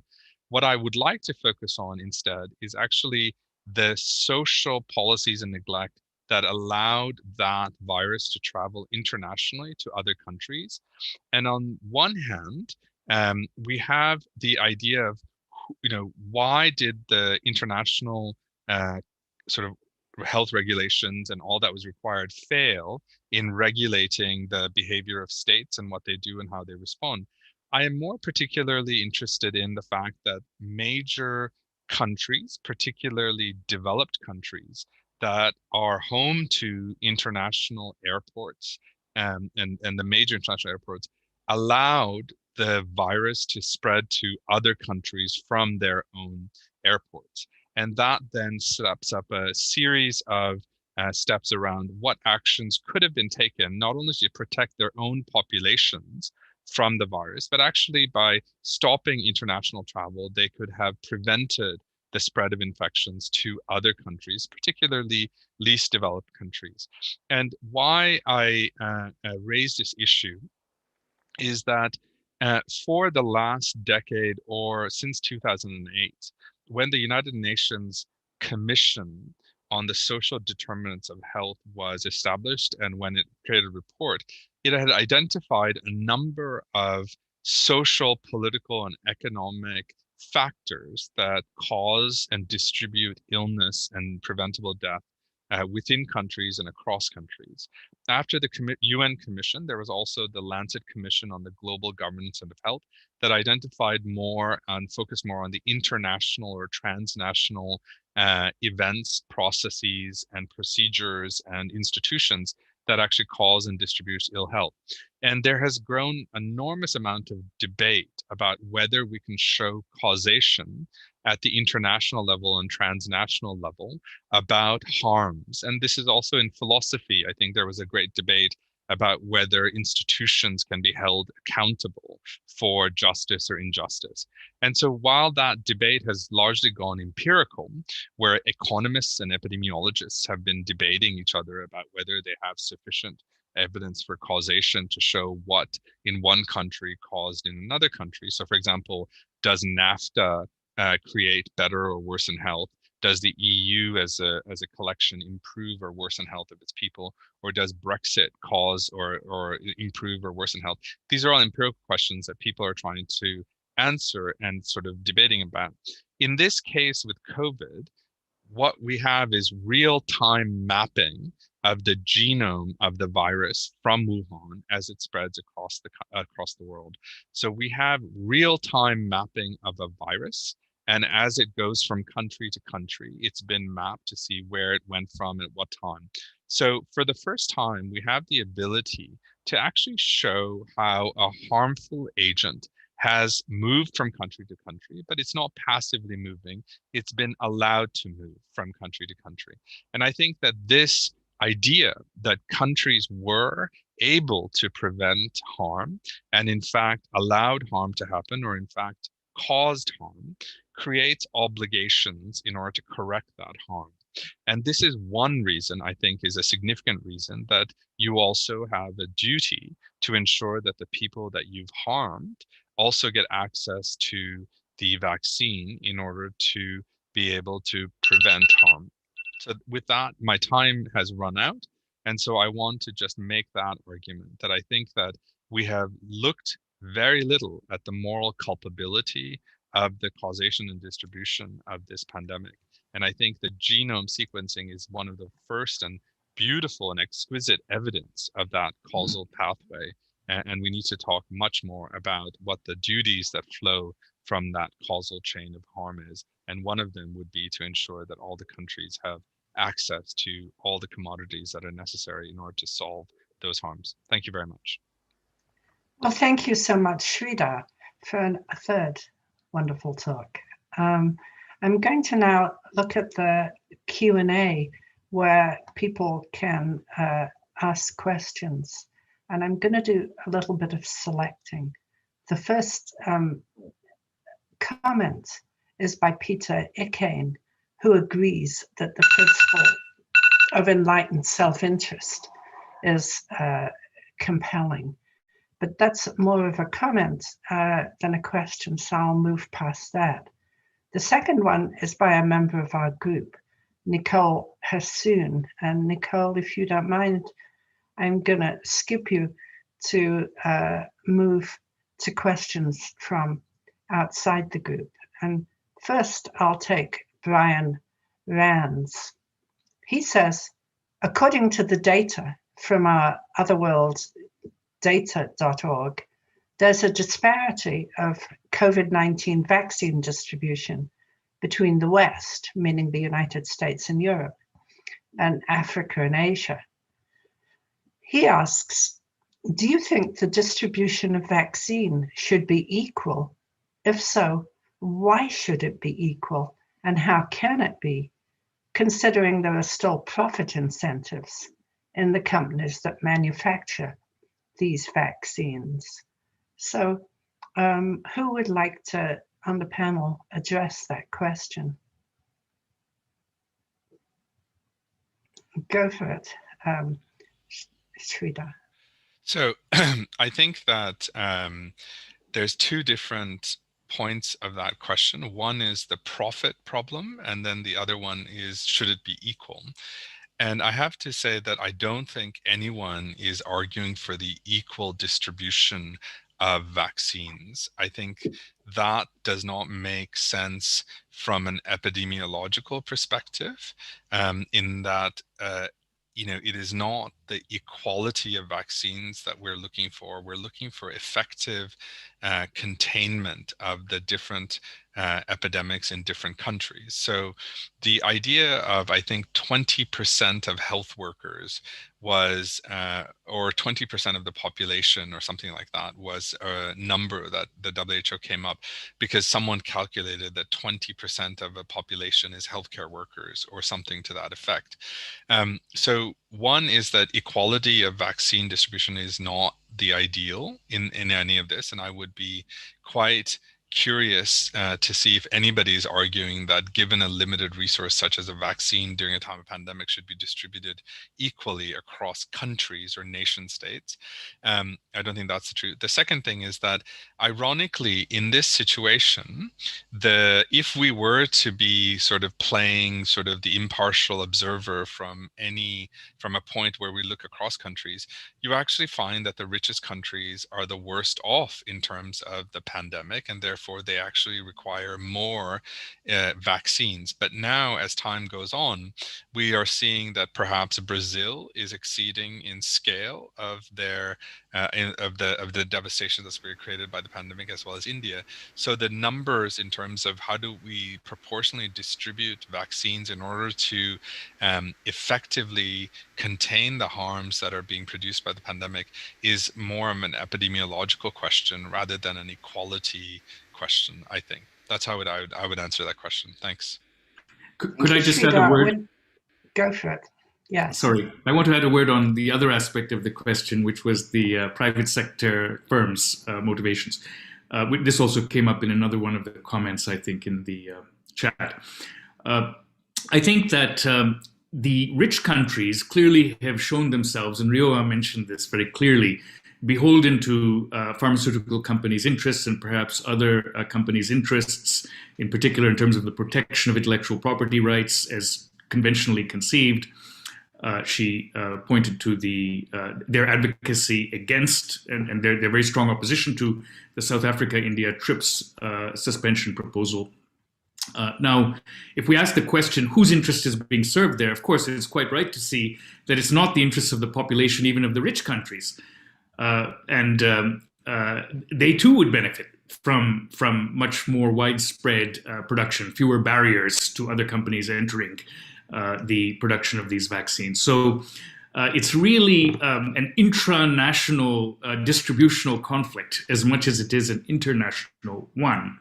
Now, something I didn't say, but which is crucial to the public good argument that I was making, I could have said it more explicitly, is that there is a net benefit which is expected to be received by the rich countries from paying off the pharmaceutical companies, paying for the costs of research and development, even providing them with a suitable rate of profit. Nevertheless, as Sridhar also mentioned, the economic benefits of doing so within countries as well as globally would vastly more than compensate for the cost of such a payoff in order to liberate the intellectual property rights for the public interest, and perhaps also to provide financing for companies to actively extend their knowledge to others. So I think that's the heart of the public good argument. There's a net benefit to be received. And this net benefit is to be received in each and every country in the world by pursuing the first best cooperative strategy, not just in the poorer countries. So if there's a distributional element which is acting as a block here, it's the international distributional element, I would argue. Thank you, Professor Reddy. Professor Chung, would you like to speak to this, or shall we move on to another question? Not on this specific question. I think that Sridhar and Sanjay were quite eloquent on this topic. Okay, well, I'll move on to another question from the person says I may refer to them as GK, so I'll do that. And it's about international law. Does the panel think that the failure of the COVAX regime to ensure the just distribution of vaccines mean that we need to consider a strengthened role for international law in vaccine provision? Gosh, it just here it is. It flipped off my screen for a moment as another one came in. In particular, if vaccine nationalism is to be taken as a serious threat to global health security, the person asks, is there an argument for criminalizing vaccine nationalism in international law? Who would like to speak in answer to that? Maybe Professor Chung, yes. Thank you for that question. It's a very, very pertinent one. I would just say that this is the problem at the heart of international cooperation. The context that we know, in the absence of a world government, we are left with global governance without global government, and without the means of coercive sanction to discipline states that are not paying their fair share of international obligations. So in a sense, in the cosmopolitan ideal, in its most radical vision, would advocate some kind of global government that would be able to, for instance, implement international law, international coercive mechanism, sanction mechanism. If you don't abide by the law, you would have this in order to regulate environmental issues, transnational environmental issues, as you would also have this to regulate global health issues. The problem is that in the absence of world government, we are left with what we call sometimes soft law, a kind of normative regulation, but that cannot be implemented by coercive means, which is why by default we need to think other kinds of mechanism in order, in the absence of worldwide sanction mechanism, we need to think other kind of strategies in order to convince states who are selfish or who are perhaps also legitimately concerned first and foremost by their own national interest to understand that their self-interest depends on multilateralism and international cooperation as well, which is why I am quite sympathetic with the argument that Sanjay puts forward. I do think that, self-enlightened, well-understood self-interest should compel states to understand the net benefits of complying to international cooperation and to abide and to promote global public goods and to avoid global public harms. However, I do also understand what Sridhar is also affirming. However, I'm wondering if the argument of causal responsibility would motivate states more than the prudential argument. I know that the prudential argument is quite limited and sometimes it's even perilous. It's even dangerous because if you cannot convince states that there is a net benefit in solidarity, then you will lose the moral component of the the whole idea of a global health justice. justice, which is why the moral argument is very important. But alone in itself, and I understand the causal responsibility argument as a kind of ethical argument, I'm not quite sure that it will do much of the work that that prudential arguments would be perhaps more able to do.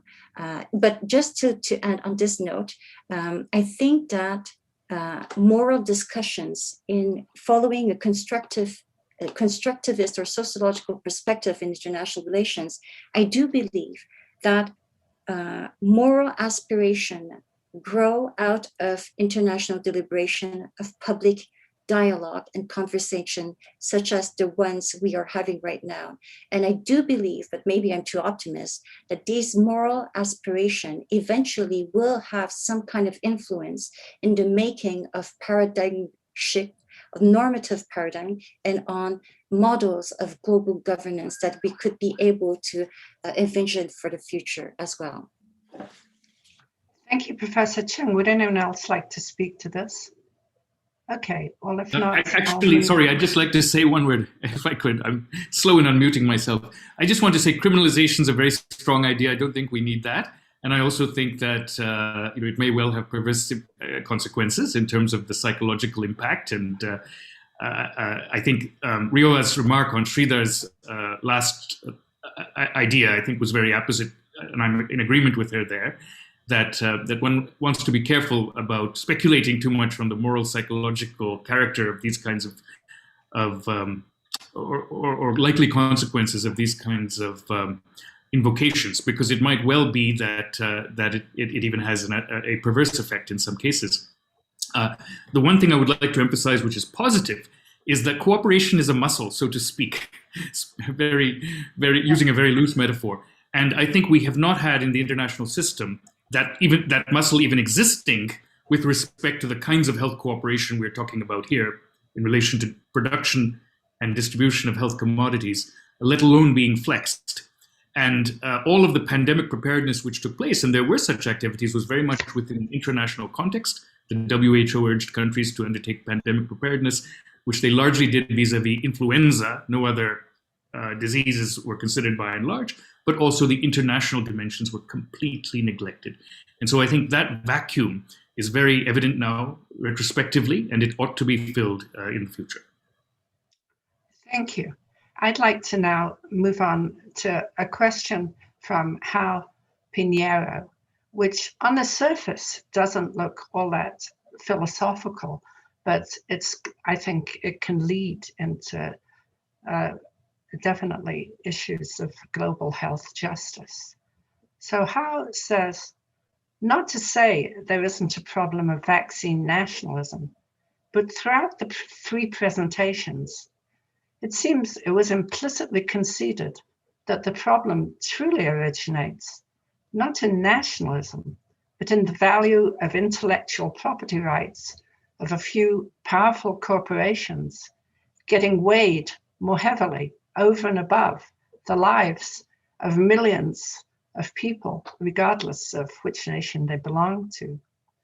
So the questioner goes on, can we really understand nationalism as the reason why the South Africa-led request for a one-time waiver from TRIPS of the World Trade Organization was denied by rich countries? What aspect of nationalism could possibly explain this?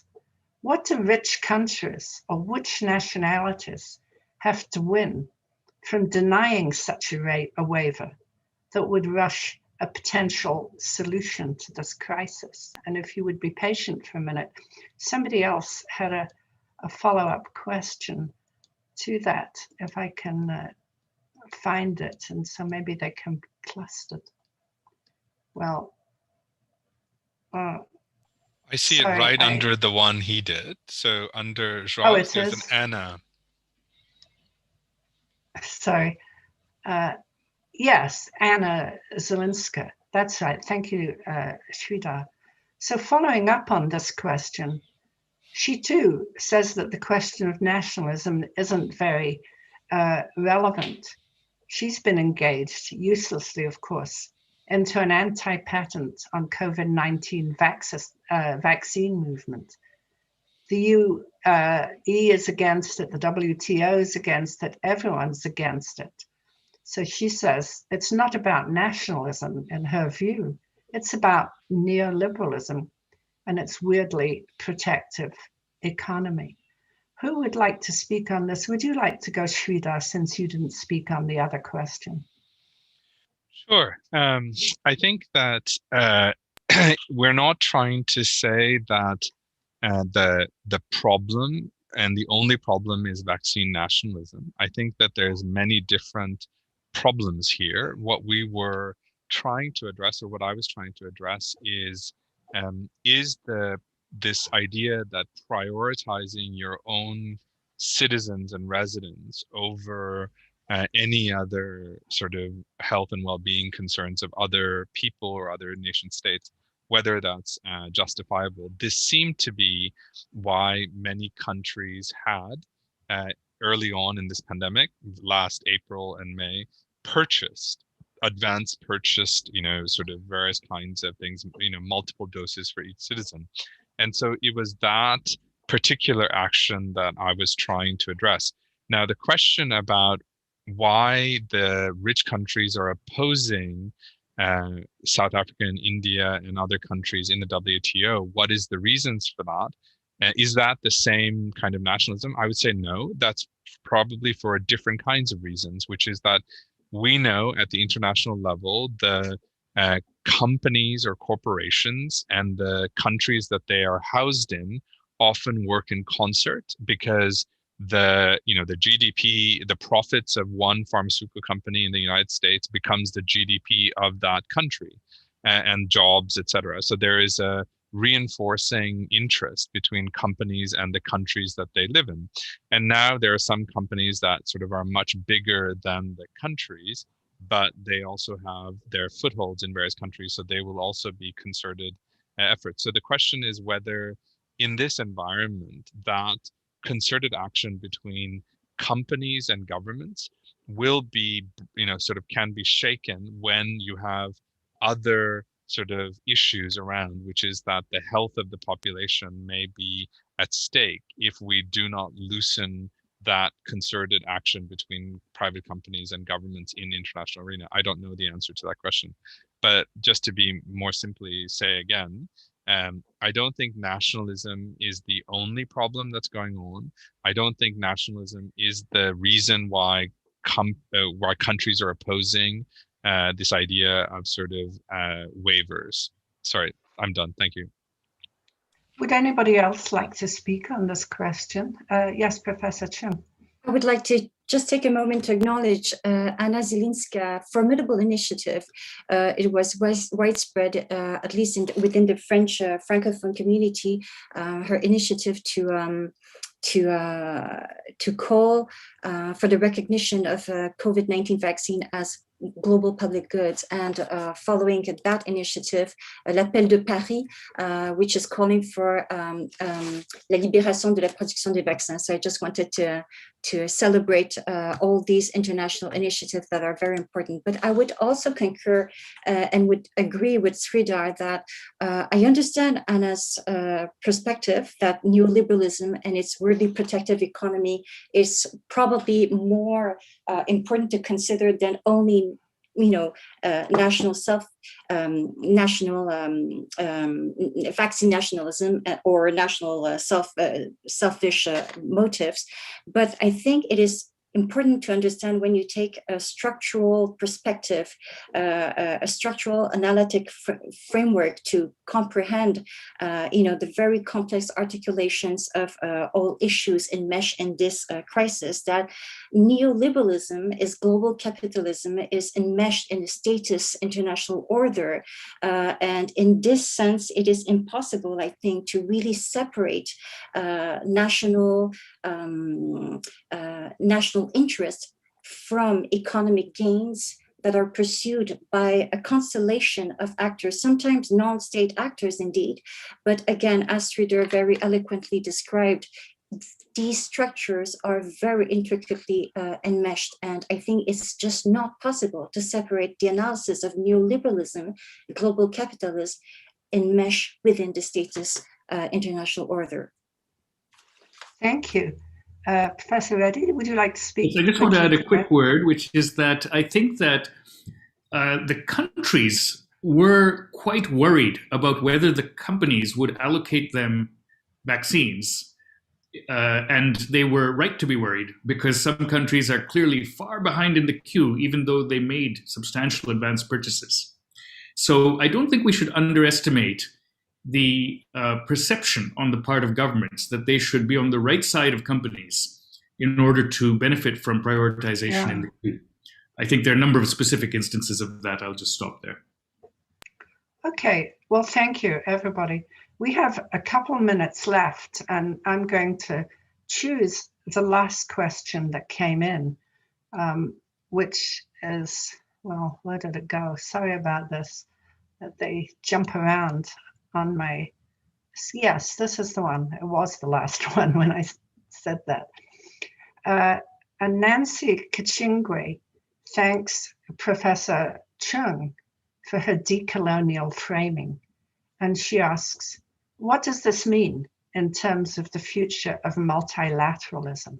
Is multilateralism still the answer? And this is probably going to be the last question, and I'll give it first to Professor Chung, and then there's a little bit of time left over to the other panelists. Go ahead, Rio. It is a very, very important question, but a very complex one, and I don't have an answer. All I can say is that I truly believe that the future of multilateralism is we have to pursue multilateralism. We cannot escape environmental crisis, global environmental crisis, and a global health crisis without international cooperation. There are plenty of institutional proposals to reform, for instance, the UN system, to reform, for instance, the representation of country within the Conseil de Sécurité, the Security Council, and to reform, for instance, the veto rights, a more democratic representation of all countries within the UN system. I think that those are the proposals that we should pursue further, but I think that we need also to adopt this decolonization framing, such as was discussed in the previous panel. Thank you so much, Professor Chung. Well, my clock says we've had exactly an hour and a half. So I'm going to bring this session to a close and thank all the panelists who spoke, and also the background team who organized it, including, of course, led by Jonathan Wolf. I think we're breaking for an hour now. Do you want to take over, Joe, and tell us when we'll reconvene? So thank you so much to the panel and to Alison for chairing. We're not breaking for an hour, we're breaking for 30 minutes. Sorry. So we're coming back on the hour. And I think for those who have forgotten or didn't know, the final talk is our keynote speech or keynote session for the day. The speaker is Dr. Mofokeng. We're really privileged to have her. She is the UN Special Rapporteur on the right of everyone to the enjoyment of the highest attainable standard of mental and physical health. And she'll be talking on the right to health in the time of a pandemic, and she'll also be taking questions. So the plan at the moment is for her to talk for about 30 minutes and to have a generous Q&A after that. So I hope many of you will be able to come back for that session. So I think for the panelists, my last thanks to you all for now. I think if we all turn off our cameras and microphones for now, I'll be back about 10 minutes before the session later on. Okay, so thank you so much.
Dr. Mofokeng, you're with us? Hi, Joe. Yes, I'm here. Hi. Lovely.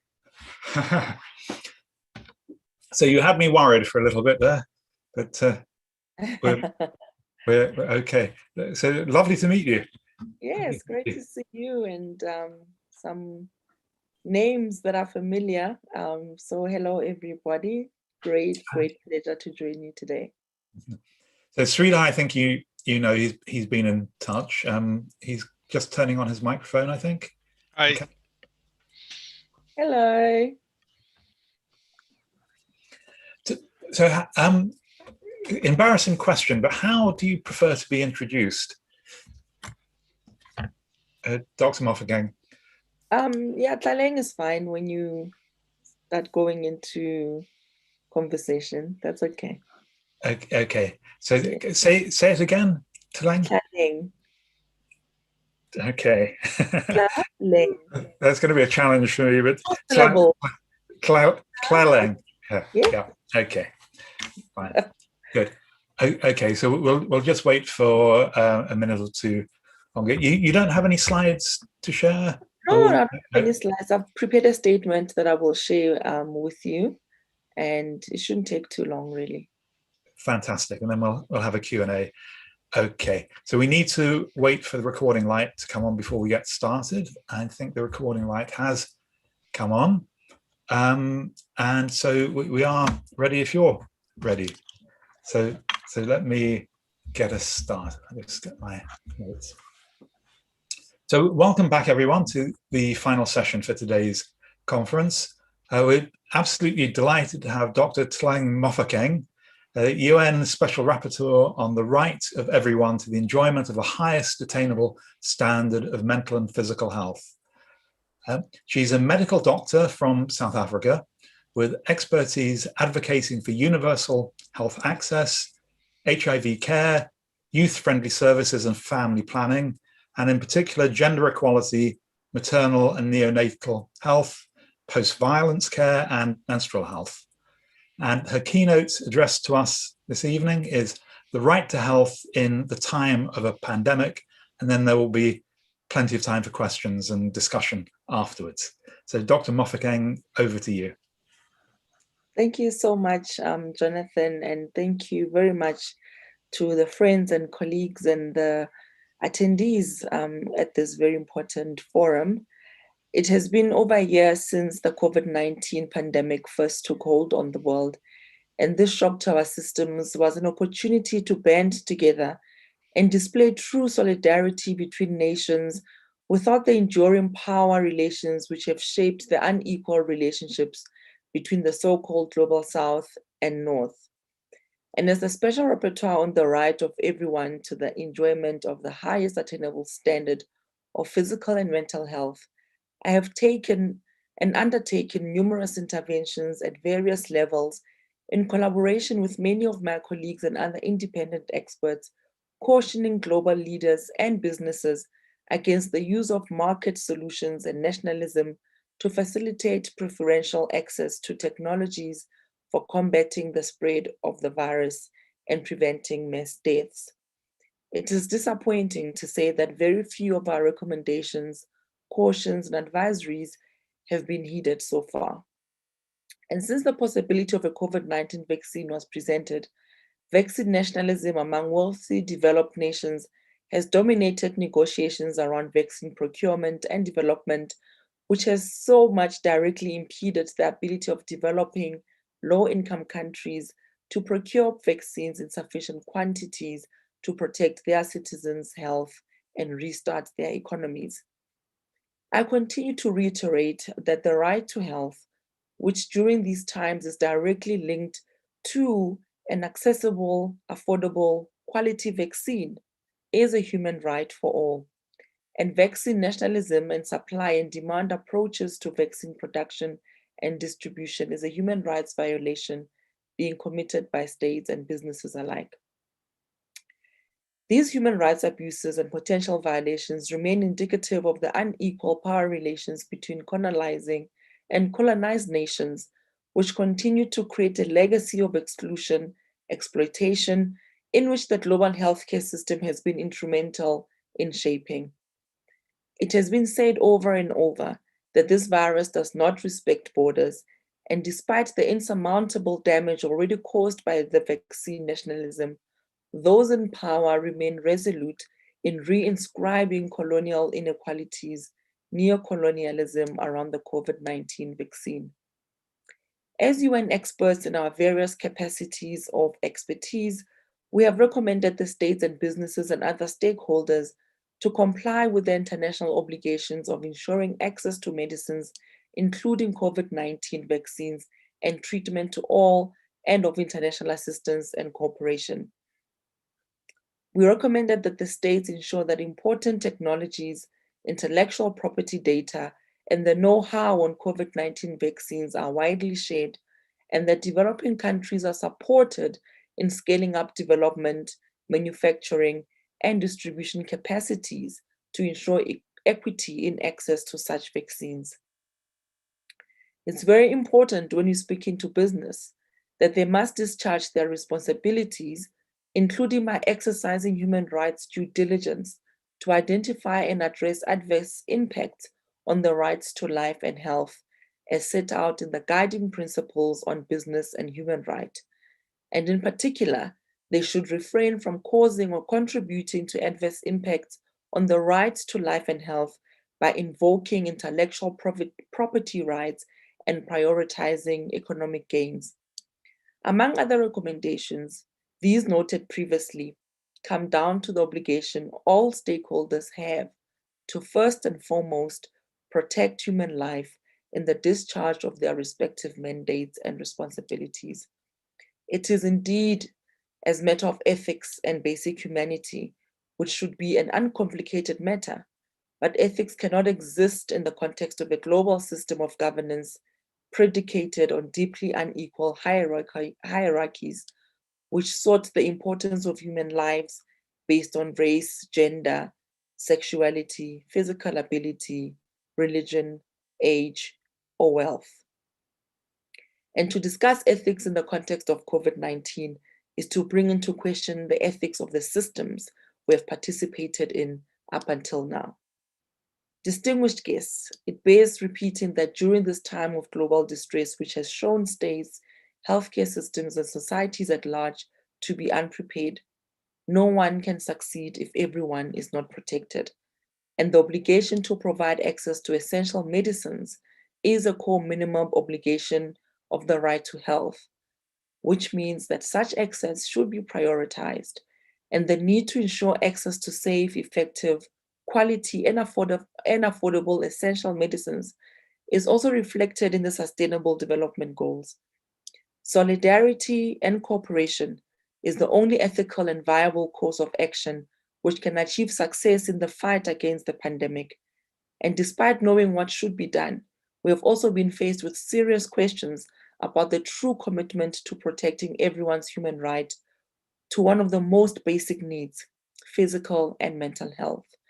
And without an unequivocal focus on human rights first, decisions made to manage this pandemic are doomed to failure, with those already made vulnerable by unethical, unequitable systems paying the highest price.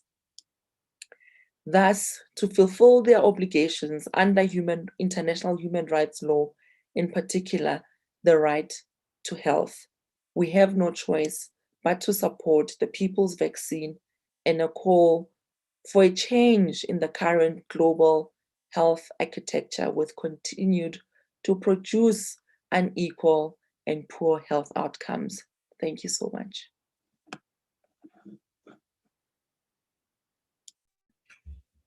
Thank you so much indeed. Morally, you make such a strong case there.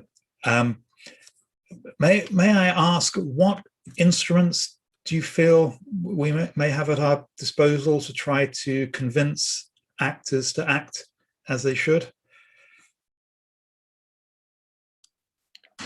So, I mean, using the United Nations, available resources and spaces is very important. And of course, one of the most important, mandates and responsibilities that the special rapporteurs have is to, of course, investigate any allegations of ongoing rights abuses or violations, also past and present violations. And with, the anonymity that the, submission provides certain people, we are able to write, the relevant letters to either states or businesses and other players and other stakeholders who are involved in rights violations. And that's just one way of using the United Nations systems, because some countries have signed on certain treaties, have ratified certain resolutions, and therefore you can hold them accountable based on that. But it's also important, I think, to speak about the immense work and power that civil society has. And we have seen in the past with the HIV pandemic how in South Africa, for example, it took civil society action to get equitable access to antiretroviral treatment. And that court case culminated actually in getting a strengthened health system that could actually provide diagnostics and prevention prevention methods, as well as treatment. And I think we see the same now across the different worlds. And in South Africa particularly, I submitted an expert affidavit to the Gauteng High Court, where the Ministry of Health as well as the presidency was being taken to court by private entities and players who were wanting to procure the vaccine outside of the national plan. And I think that's one way that we can utilize the power that we have as a collective to assist each other in the different ways. And that's how I was able to assist civil society and, of course, the Health Justice Initiative in that manner. And there are many other examples around the world where the courts are independent and are able to do their work. We have seen how they've been able to intervene. So there are different things that can be done nationally at a local level and, of course, globally. And one such example is today. These meetings are very, very important because we can't meet in person for a while. So we've all had to also, be present and show up very differently for the different causes that we believe in. And I think it's important to continue to foster the dialogue, but demand, I think, ultimately transparency and demand accountability from states. Thank you so much. So I have so much I want to ask you, but I won't be greedy and I will let others come in. So I would encourage people to put their questions into the Q&A, and I would also encourage the other panel members to ask questions, which you can do by just getting my attention in the chat or raising your hand. But in the meantime, I want to ask a question that Mikhail Leckie has sent in. I think a very important question relating to the ways in which human rights might conflict with each other. So the question says, in the context of the pandemic and with interventions such as mandatory quarantine, closing of borders, digital contact tracing, how do we balance some rights against others, such as the right to health, the right to privacy, and the right to freedom of movement? That's an important one. And I remember at the start of the pandemic, and at the time, it was still very much dynamic and evolving, and different countries were struggling with the issue of travelers coming in or out.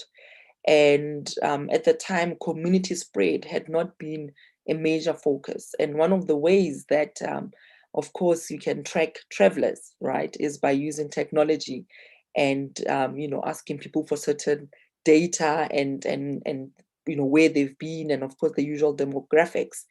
And it did come to obvious that in fact some states were overstepping their boundaries in terms of privacy. What was also important is that, of course, we understand that a lot of the public health initiatives that were implemented were necessary because we are dealing with a pandemic. It is it's a matter of life and death. But we saw how, of course, without transparency, people have a legitimate right to ask questions about where does their data go, and how will it be used? And we know, especially in countries where a lot of civil society movement is already restricted, where there's already infringements of other rights, people felt really uncomfortable with the idea of being traced by states and by their government. And the other, side of that coin is the issue now of passports, right? For COVID-19 vaccine, that people have to prove that they've been vaccinated in order to travel. So you've got the issue of tracing and using digital technology and the consideration around digital rights in country. But you then also have the issue of the right to travel outside of your country being impeded by this requirement for a passport. And for some of us who live in developing countries and the so-called global south, we are used to having to walk around with the yellow fever certificate and the yellow booklet, because where we come from, we've always been deemed and seen as people who are vectors of disease, right? So it's always fascinating to see the people in the global north and in the richer countries raising concerns now about the fact that, well, we have to prove vaccination. And I just chuckle at the fact that, well, many of us around the world have had to live with the fact that we've had to prove vaccination. And remember, in some of the countries back in the days of HIV, some people even required an HIV test before they could give you a visa if you came from certain African countries. So the issues of prejudice and injustice are not new to the public health arena. I think it's about the fact that it's now affecting people who have often seen themselves as people protected or outside, right, of having to consider these multiple layers. But it's very important to balance. And I don't think that human rights are in conflict. I really do think there's a way that we can always work to make sure that at the minimum, rights are protected, and there isn't a question in my mind that the right to health, as essential as it is, can be achieved without impeding other important essential human rights, because it is interlinked and interconnected with other rights as well. Okay, thank you so much. That's a very encouraging statement. I do remember myself having to get a yellow fever vaccine for going to Cameroon, and seeing someone turn back at the airport for not having it, and their outrage. But it didn't occur to me at that point that it was some form of discrimination. It just seems to me very foolish to travel without it when you knew it was needed. But can I ask, just as a follow-up on that, is there any concern about discrimination or people from disadvantaged backgrounds not being able to afford the vaccine and therefore not able to travel? I mean, how is that dealt with in Africa? Absolutely. And if you think about geographically, if you look at the globe, Africa is lagging behind.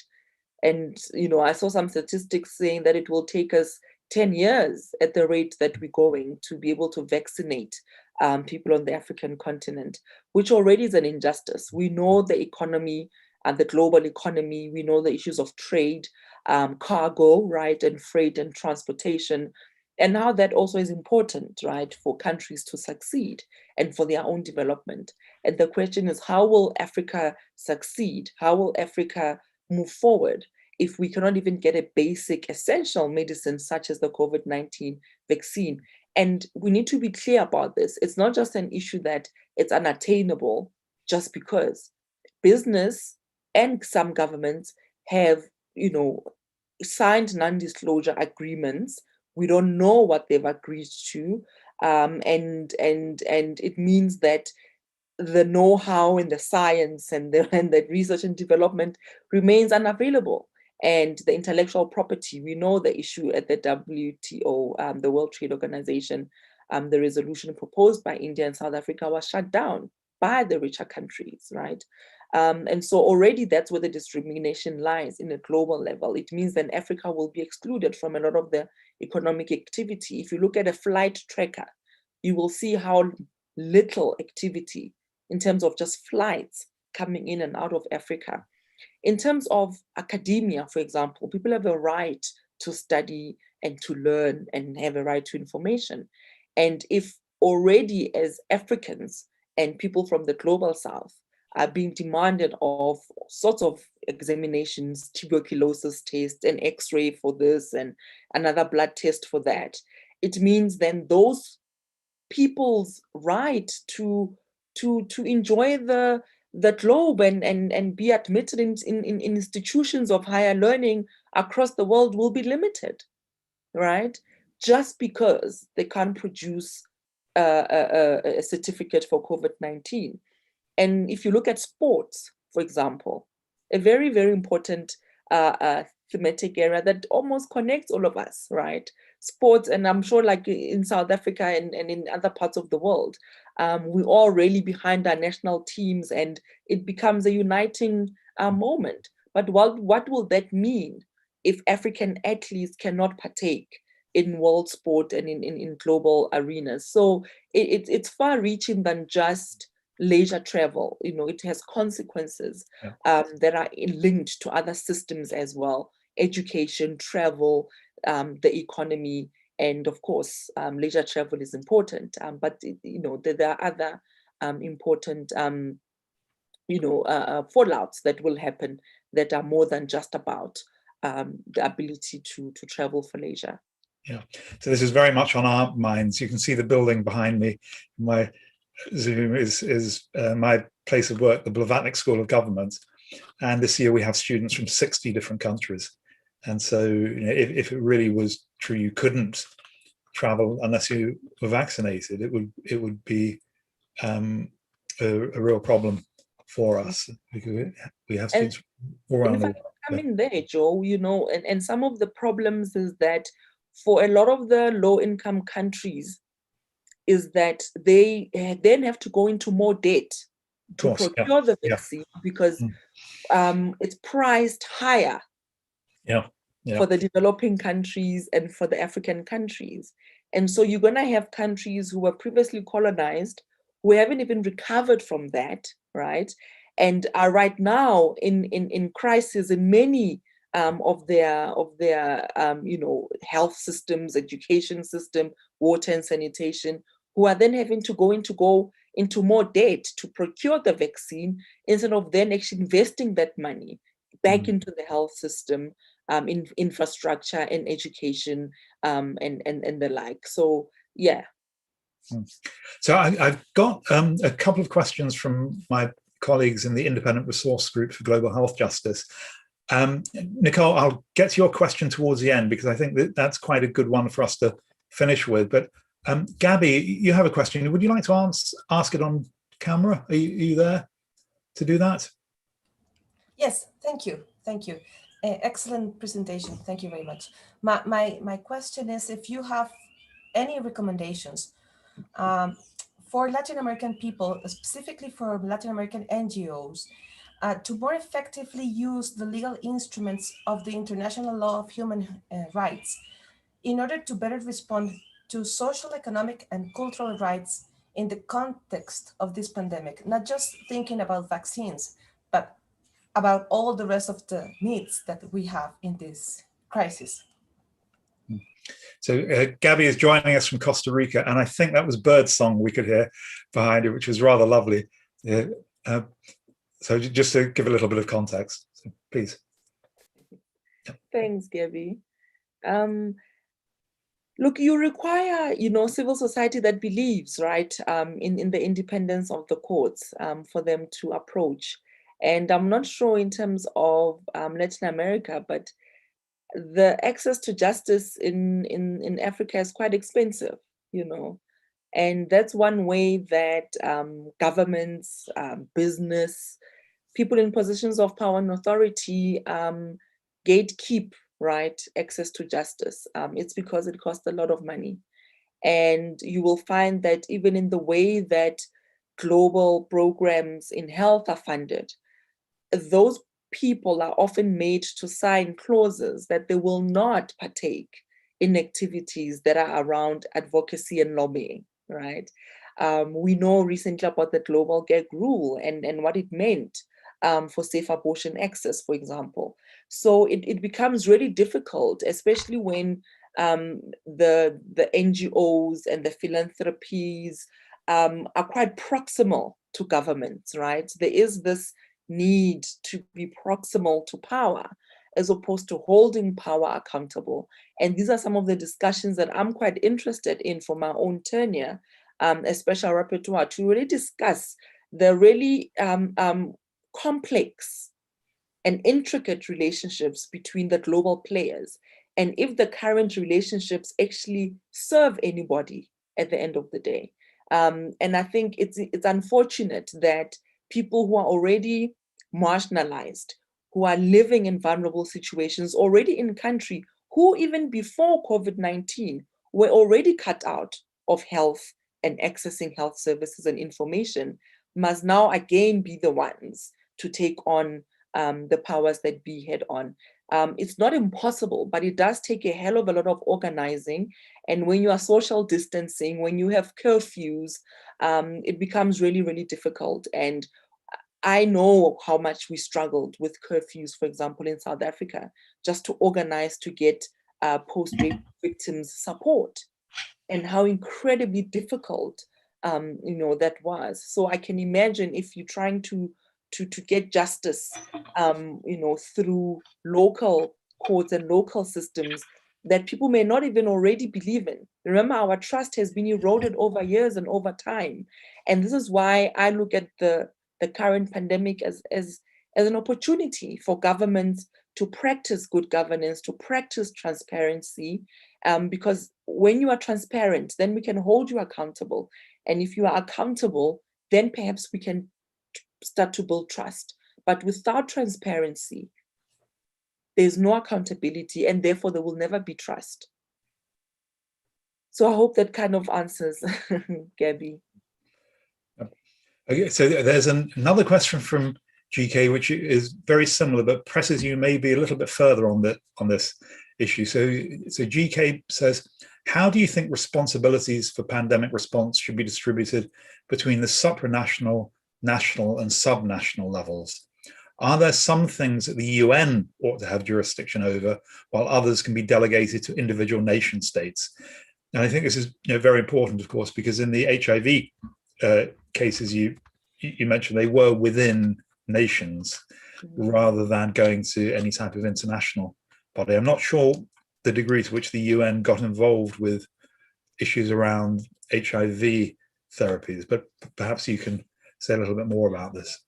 Yeah. So the UN has different agencies, and some are more pragmatic than others. So for example, if you're thinking about UNAIDS, they would be really responsive around programming around HIV. And if you think about UNFPA, they're very program orientated around issues of sexual and reproductive health rights. And they work definitely in the different regions of the world and in the different nations and states.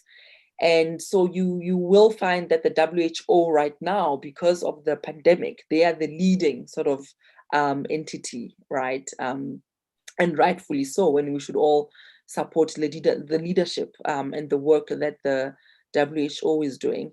And remember that some of the obligations of the state, the nature of the legal obligations, are set out in Article 12 of the International Covenant on Economic, Social, and Cultural Rights.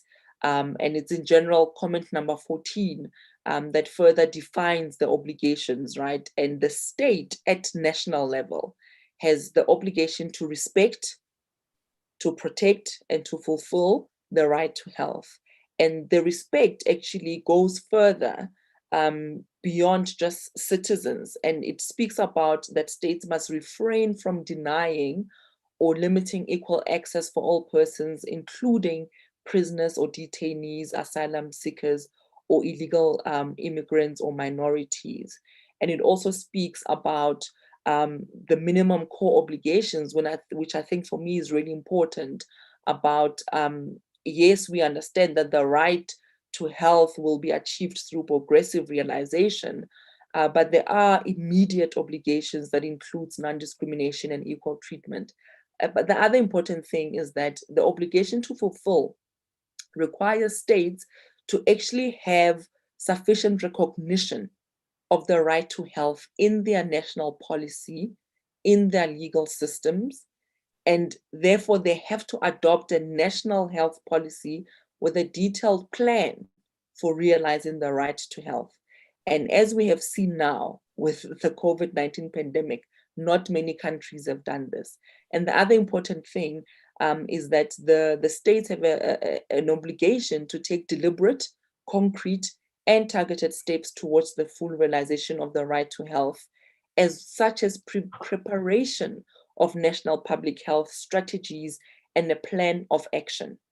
And because different countries are, they divide their health systems differently. In South Africa, you have the public health sector, and you have the district level, and then the provincial level, and then the national level. Some people only have provincial level. So depending on what the structure is, those are the obligations that the state has to have. The right to health has to find expression in that policy. And another element which is very important, which is another really important, I think, target for me, is how do we operationalize the right to health? How do we make the right to health visible and expressed even in clinical practice? How do we make sure that the right to health is expressed and visible in how we communicate health information? So those are some of the obligations that states have at national level. And I think we can agree that we are not doing well, regardless of which country in the world. Perhaps maybe New Zealand, is the beacon of light. But for the majority, we can see that the right to health has not really been, the core obligations have not really found expression at national level in many of the countries. So one thing that got me interested in thinking harder about the right to health was a paper published by one of your predecessors, Paul Hunt, in the Lancet, where he did a review, I think, he with colleagues, a review of every country's performance in relation to the right to health. I think he ambitiously thought it would be an annual or regular audit, but I think it's so much work. But he obviously made the point, just doing it once, that countries were so far behind. So let me ask a question, which is a much more practical one from Nadegi Ade, which is there any progress regarding the TRIPS waiver or flexibilities on TRIPS being discussed currently? I don't know if this is within your ambit, but I wish I could say there's more than there is. Look, South Africa and India did propose a resolution, and we know with the incoming WTO leader, we were hoping to see, some progress. And I think there's a sense of urgency on the ground that I think perhaps seems to be missing with policymakers and some of the business people. And I keep repeating this mantra that we have to save the humans first, because without the humans, there's no economy, there's no global anything. We need to save the humans first. And the TRIPS agreement has not really succeeded in the ways that we hope it would. Behind the scenes, the talks are happening, but there hasn't been any announcement. And I mean, one of the things that are really frustrating about this moment that we are in is really the lack of transparency, and it is a cause for concern, I'll be honest. And as much as we released the statement, on the 9th of November 2020, and calling for universal access to vaccines, and as UN special rapporteurs, we actually supported that resolution, but it's not bearing any fruit. And I think it will again take very robust and very strategic action from civil society. And it's not really about just waiving all intellectual property licenses. It's just a very focused, specific issue around patents and intellectual property that shouldn't impede, right, access to vaccine for all. And so, unfortunately, we're still seeing the trend that business, and profiteering is taking center stage. And I mean, there is a guiding principles on business and human rights that actually, outlines very clearly what is expected of pharmaceutical companies in terms of their responsibilities, including, exercising human rights due diligence.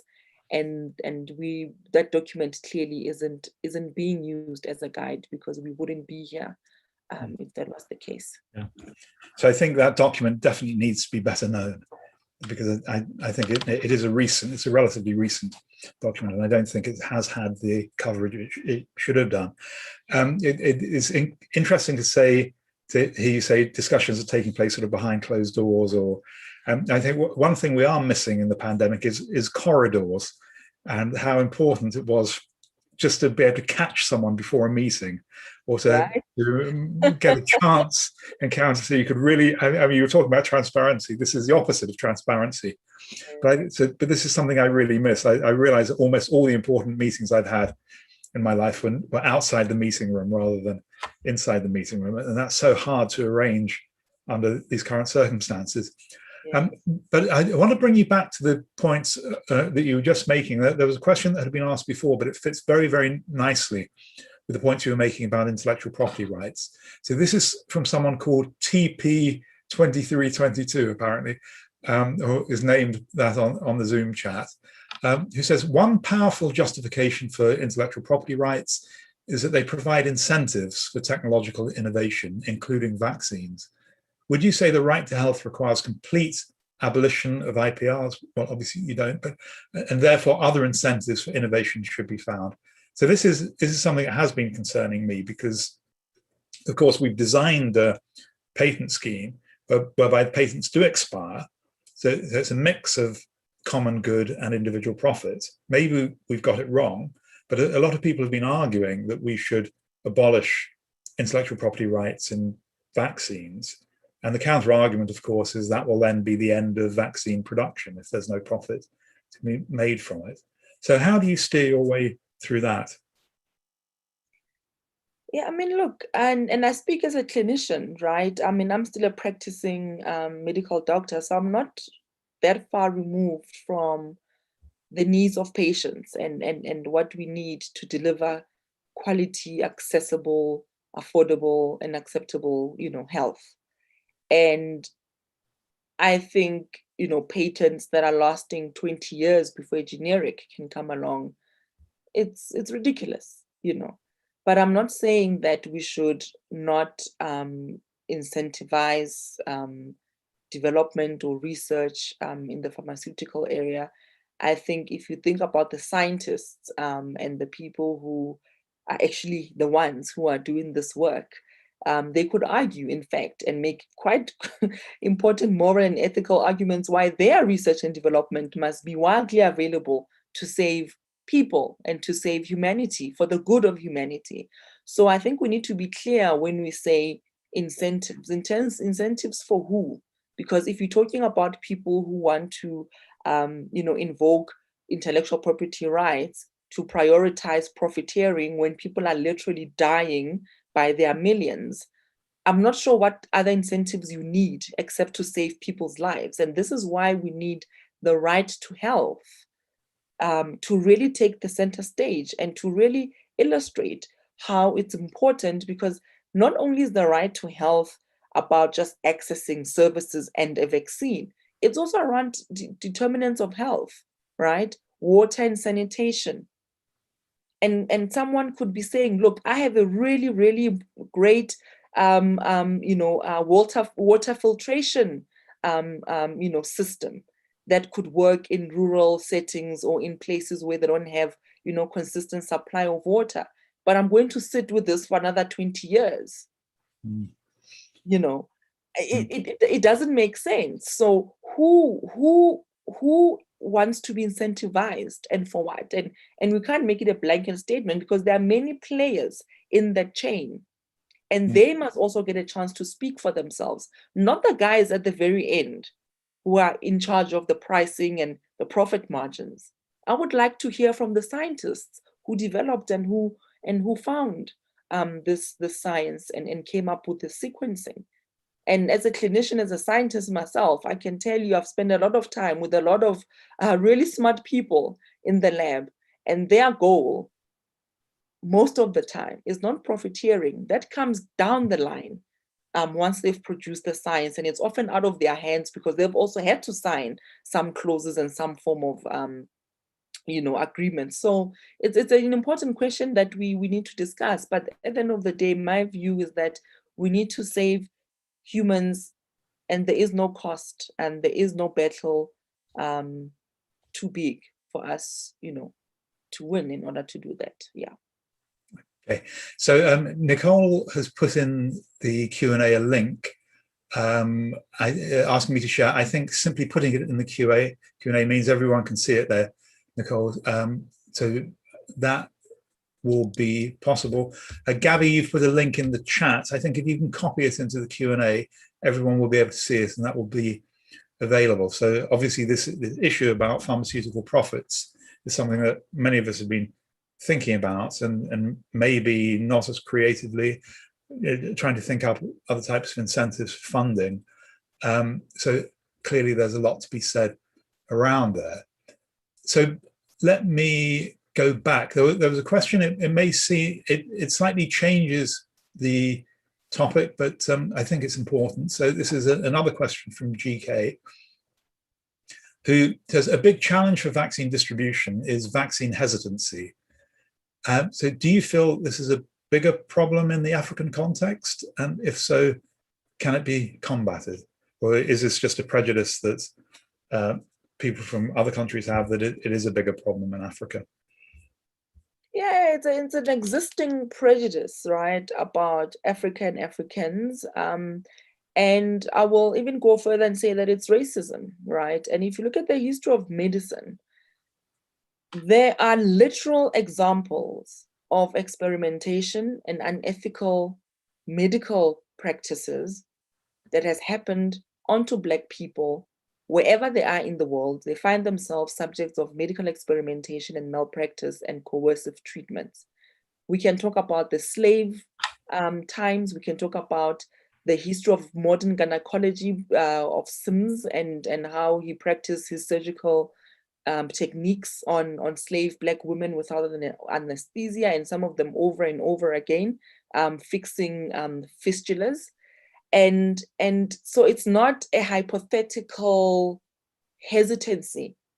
We have to think about the secrecy that's happening, right? And governments are part of the secrecy and part of these deals that are being made with pharmaceutical companies. They are not sharing this information with the public. And I know in many countries, and not just in the Africa continent, in every single country of this world, you will find people who say, I will not take a vaccine. And vaccine hesitancy is very different from anti-vaccination or anti-vaxxers, as they've come to know. Vaccine hesitancy is a name that has been given to people who are wanting accountability.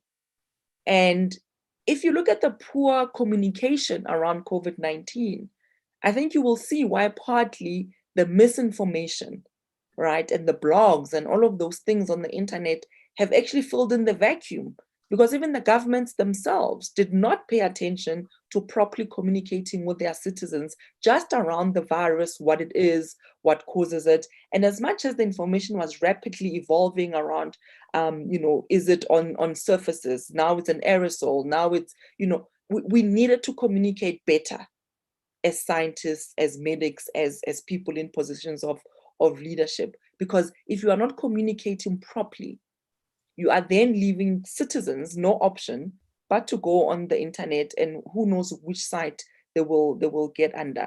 And the funny thing is, you will find that the Africa continent probably has the most vaccinated and probably some of the strongest vaccine programs of any region in the world. So we are not vaccine hesitant. I probably have more vaccines than most people on this call. So when people ask for when they question and they ask for the details, it's not hesitancy, but there is a real issue that we are not discussing, and that is the the medical anthropology, the history of medicine, and the harmful practices in medicine. And of course, the internet fuels those types of discussions. But I really do think that we need to be careful between just painting anyone and everyone who wants to ask questions, who demands accountability, as someone who's hesitant. I think part of the right to health is the right to information, to make informed decisions. And that's really just the basics. But yeah, the people on the African continent have been recipients of vaccine aid and vaccinations for many, many, many years. And as a South African, we are vaccinated against a lot of, organisms and diseases and things like that. So, yeah. So I think it was a West African doctor who told me that very often his patients are extremely disappointed if he doesn't give them an injection of some sort after a consultation. And so this is one of the things that surprised me about the supposed vaccine hesitancy. But of course, the context in which you put it is that it's a legacy of longer standing distrust for good reason. So Sridhar, you can come onto the camera, I think, to talk. Thank you very much. So my question is, has to do with what I thought that your tenure was going to be about as the special rapporteur on the right to health, which was about sexual and reproductive health and rights. And maybe I'm wrong, but I thought that that was your expertise. And this is something that, if there was no pandemic, that this would have been your focus on. So what I wanted to ask is that, everybody says this very overused phrase that the pandemic has made things worse for the people that had it worse before the pandemic, or it's revealed inequalities that or magnified them. So I was wondering if you could tell us, particularly if, as someone who's sort of an expert in sexual and reproductive health, particularly of girls and women, what was it that you thought was in crisis before the pandemic that, motivated you to become or to put yourself up for the right to health role in order to advocate for those causes, and how has this pandemic exacerbated that concern and that cause, and sort of what do you think, what does that mean for the future of that particular area of health concern? Thank you. No, you are quite right. I think you know me better than a lot of people on the call, so you're quite right. Sexual and reproductive health rights is one of my big focus. It's what I'm good at. And that is sort of my entry point into the right to health. And as it was, my tenure coincided, right, with this pandemic. And, one had no choice but to, of course, focus and give the necessary time required to the efforts around the pandemic. But what's also interesting is that we've had a lot of countries try and use the COVID-19 pandemic as a time to push for more harmful and harsh and restrictive abortion laws, for example. And of course, they are riding on the fact that civil society is unable to organize and properly push back and show up to defend their rights to safe abortion. We've also seen how in many countries, sexual and reproductive health rights, for example, access to contraception, safe abortion, STI screening and management, were not listed as essential services initially when the pandemic started. And so where you had the shift and refocus and resourcing, a lot of the family planning clinics, sexual and reproductive health clinics, and the staff were then diverted to COVID wards and COVID screening, which meant that SRHR services again suffered. In many countries, SRHR depends on philanthropy and aid, which is something that's still very problematic. And you find that now with COVID-19, when countries are looking at their own responses, even the richer countries are seeing a lot of economic strain. The purse is, getting smaller and smaller. And so those services that were reliant on global aid, unfortunately, currently are experiencing a bit of instability. But what's been good is that you have, for example, increase in uptake of self-abortion management. You have the WHO who published self-care guidelines for SRHR, which is really amazing. And you also have, countries, for example, such as Uganda, where the use of mobile apps, went up, and they were delivering contraceptives to women in the motorbikes, because we knew of the curfews and the fact that people couldn't drive or travel far distances.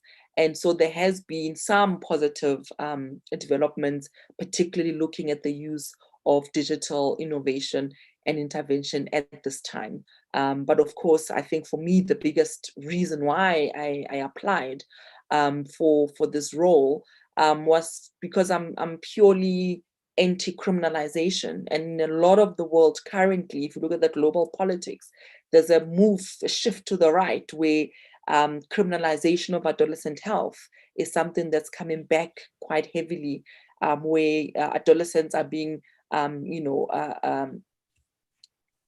I suppose, legally, kept out of the health system, using policies and laws to do that, and infringing on their rights to access services, but also information. You find that comprehensive sexuality education is no longer offered in many of the schools as part of life orientation. And of course, the other important thing is looking at the intersections of race, class, gender, sexuality, and issues of migration, and how those impact on sexual and reproductive health, but also sexual well-being and positive sense, right, of sexual health. And so I will be, of course, producing different reports to the General Assembly as well as the Human Rights Council. And I promise you, in the coming months, you will see some, SRHR thematic points. Some of them, of course, in the COVID-19 pandemic. And then again, the issue of digital intervention has been something that's really exciting coming out of the field.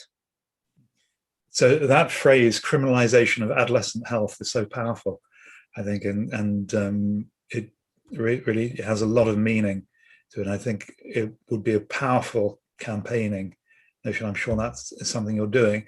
And in fact, you've answered the next question. You've already answered the next question I was going to ask you, which is from Nancy Kachingwi, which is what's next on your agenda. So we've just heard that. So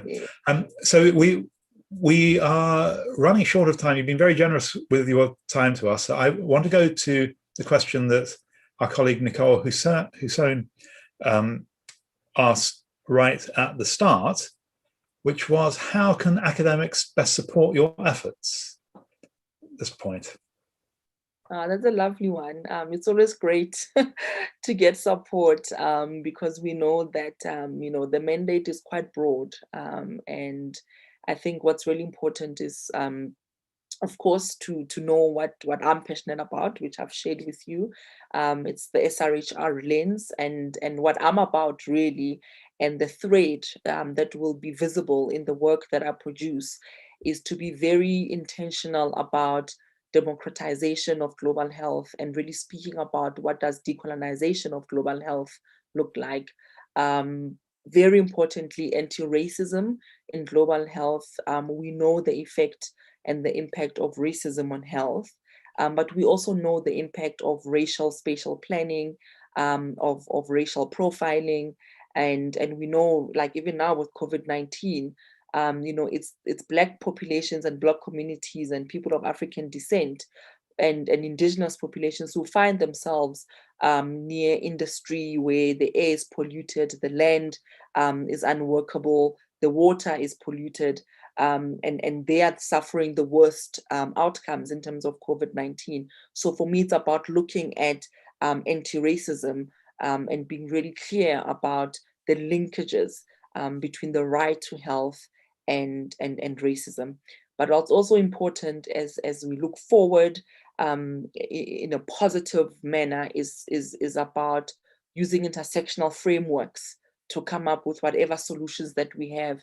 And if we can have a collective vision for the global health community, it will only succeed, in my opinion, if we are being intersectional and we are being true to the definition of intersectionality, not Olympics for oppression, but truly being aware and very clear in the vision of how we have to take the people who are marginalized, either by age, class, or gender, or race, or migration, or health status, and bring those people to the center. And I think academics can help by drawing on some of these themes, by using the reports that I will be submitting, like the Human Rights Council report of 2021, the General Assembly report of 2020 is available, and I'll be shortly working on the General Assembly report of 2021 to be delivered in October. And I think it's about drawing on that work and helping me, I suppose, in my mandate to ensure that the right to health finds expression in policy, in national health plans. And I think academia is really important because a lot of experts, right, come out of these academic institutions, and they are the ones that we look to for solutions. And if they can understand decoloniality, anti-racism, and intersectional frameworks and how they look at the world, I think we'll be better off. And I think for me, I wish I could share some of the work, but it's not ready yet to be public, but there are institutions, academic institutions, who, when they were preparing for their research, reached out to me and said, we need your advice. How do we make this, what it should be? How do we look at the issues of health equity, and how can we be intentional about it? And so it could be as simple as that, people who are doing masters and their PhDs and finding some of the work and letting it find expression there. And I'm quite keen to learn and be present and join all of you in the different ways that I can. Travel, of course, is limited, but I think my commitment is also to learn from all of you. I don't know everything, but I think we need to foster that culture of dialogue and exchanging and finding each other somewhere. And for me, you will find me with intersectionality and decolonization and democratization of the global health space. Thank you. So I think what you said there is very important, both in terms of the content, but also in terms of the structures you're thinking about. Because in the UK, we used to talk about knowledge transfer from academics. And so this was the idea that we in the universities knew things, and we had to transfer our knowledge to the rest of the world, to people outside the universities, as if we were the sole repositories of knowledge. Then a little while ago, people realized what an arrogant, and I suppose one might even say colonial notion that is, and that we have replaced it with knowledge exchange, where we in academia should be learning from people outside. I want to go even further than that, I think, and to suggest that we have so much to learn from outside the academy, and so much to learn from people like you, from social activists. And to think, so Nicole's question, I think was very well made and very well answered, which is we want to help. Of course, if we can come up with solutions, that will be great. But we need to understand the problems first, and we need to understand what others are doing. Because I think one thing that academics often do are address problems that were solved in the field 3 years ago. Because by the time we get to hear about them, often they're quite stale. So we do need to keep up to date, and we do need to be reading things that you and your colleagues are producing right now. So we're running very short of time now. So rather than take any other questions, I'd say, do you have any last statements for us or message for us just to finish the day for us? No, just to say thank you very much for the invitation. It was a great pleasure to join all of you. And if anyone wants to get hold of me, I am available on email at drtlaleng@drtlaleng.com. Very simple, drtlaleng@drtlaleng.com. And I'm quite happy to receive resources and information and just to interact with people. And really, thank you and well done for this amazing forum. And I look forward to visiting your institution in person very soon, I hope. You'll receive an invitation as soon as we can deliver them. And with your permission, we'll put this session online if that's okay for other people to view, and we will publicize it, because I think it is an important thing for other academics and non-academics to attend to. So thank you so much, and thank you to all of the people who asked questions, and there's some appreciation also in the Q&A coming in the chat. So thank you so much, Dr. Mafeking. Thank you so much to the participants, and we will bring this to a close for today, and I hope those who are able to will join us again tomorrow. But of course, we understand that everyone has so many commitments and is spending so much time on Zoom anyway. Perhaps you don't want to come back tomorrow, and we understand. I suppose that is also for your health. So thank you very much to all, and good evening or good afternoon. Okay, goodbye.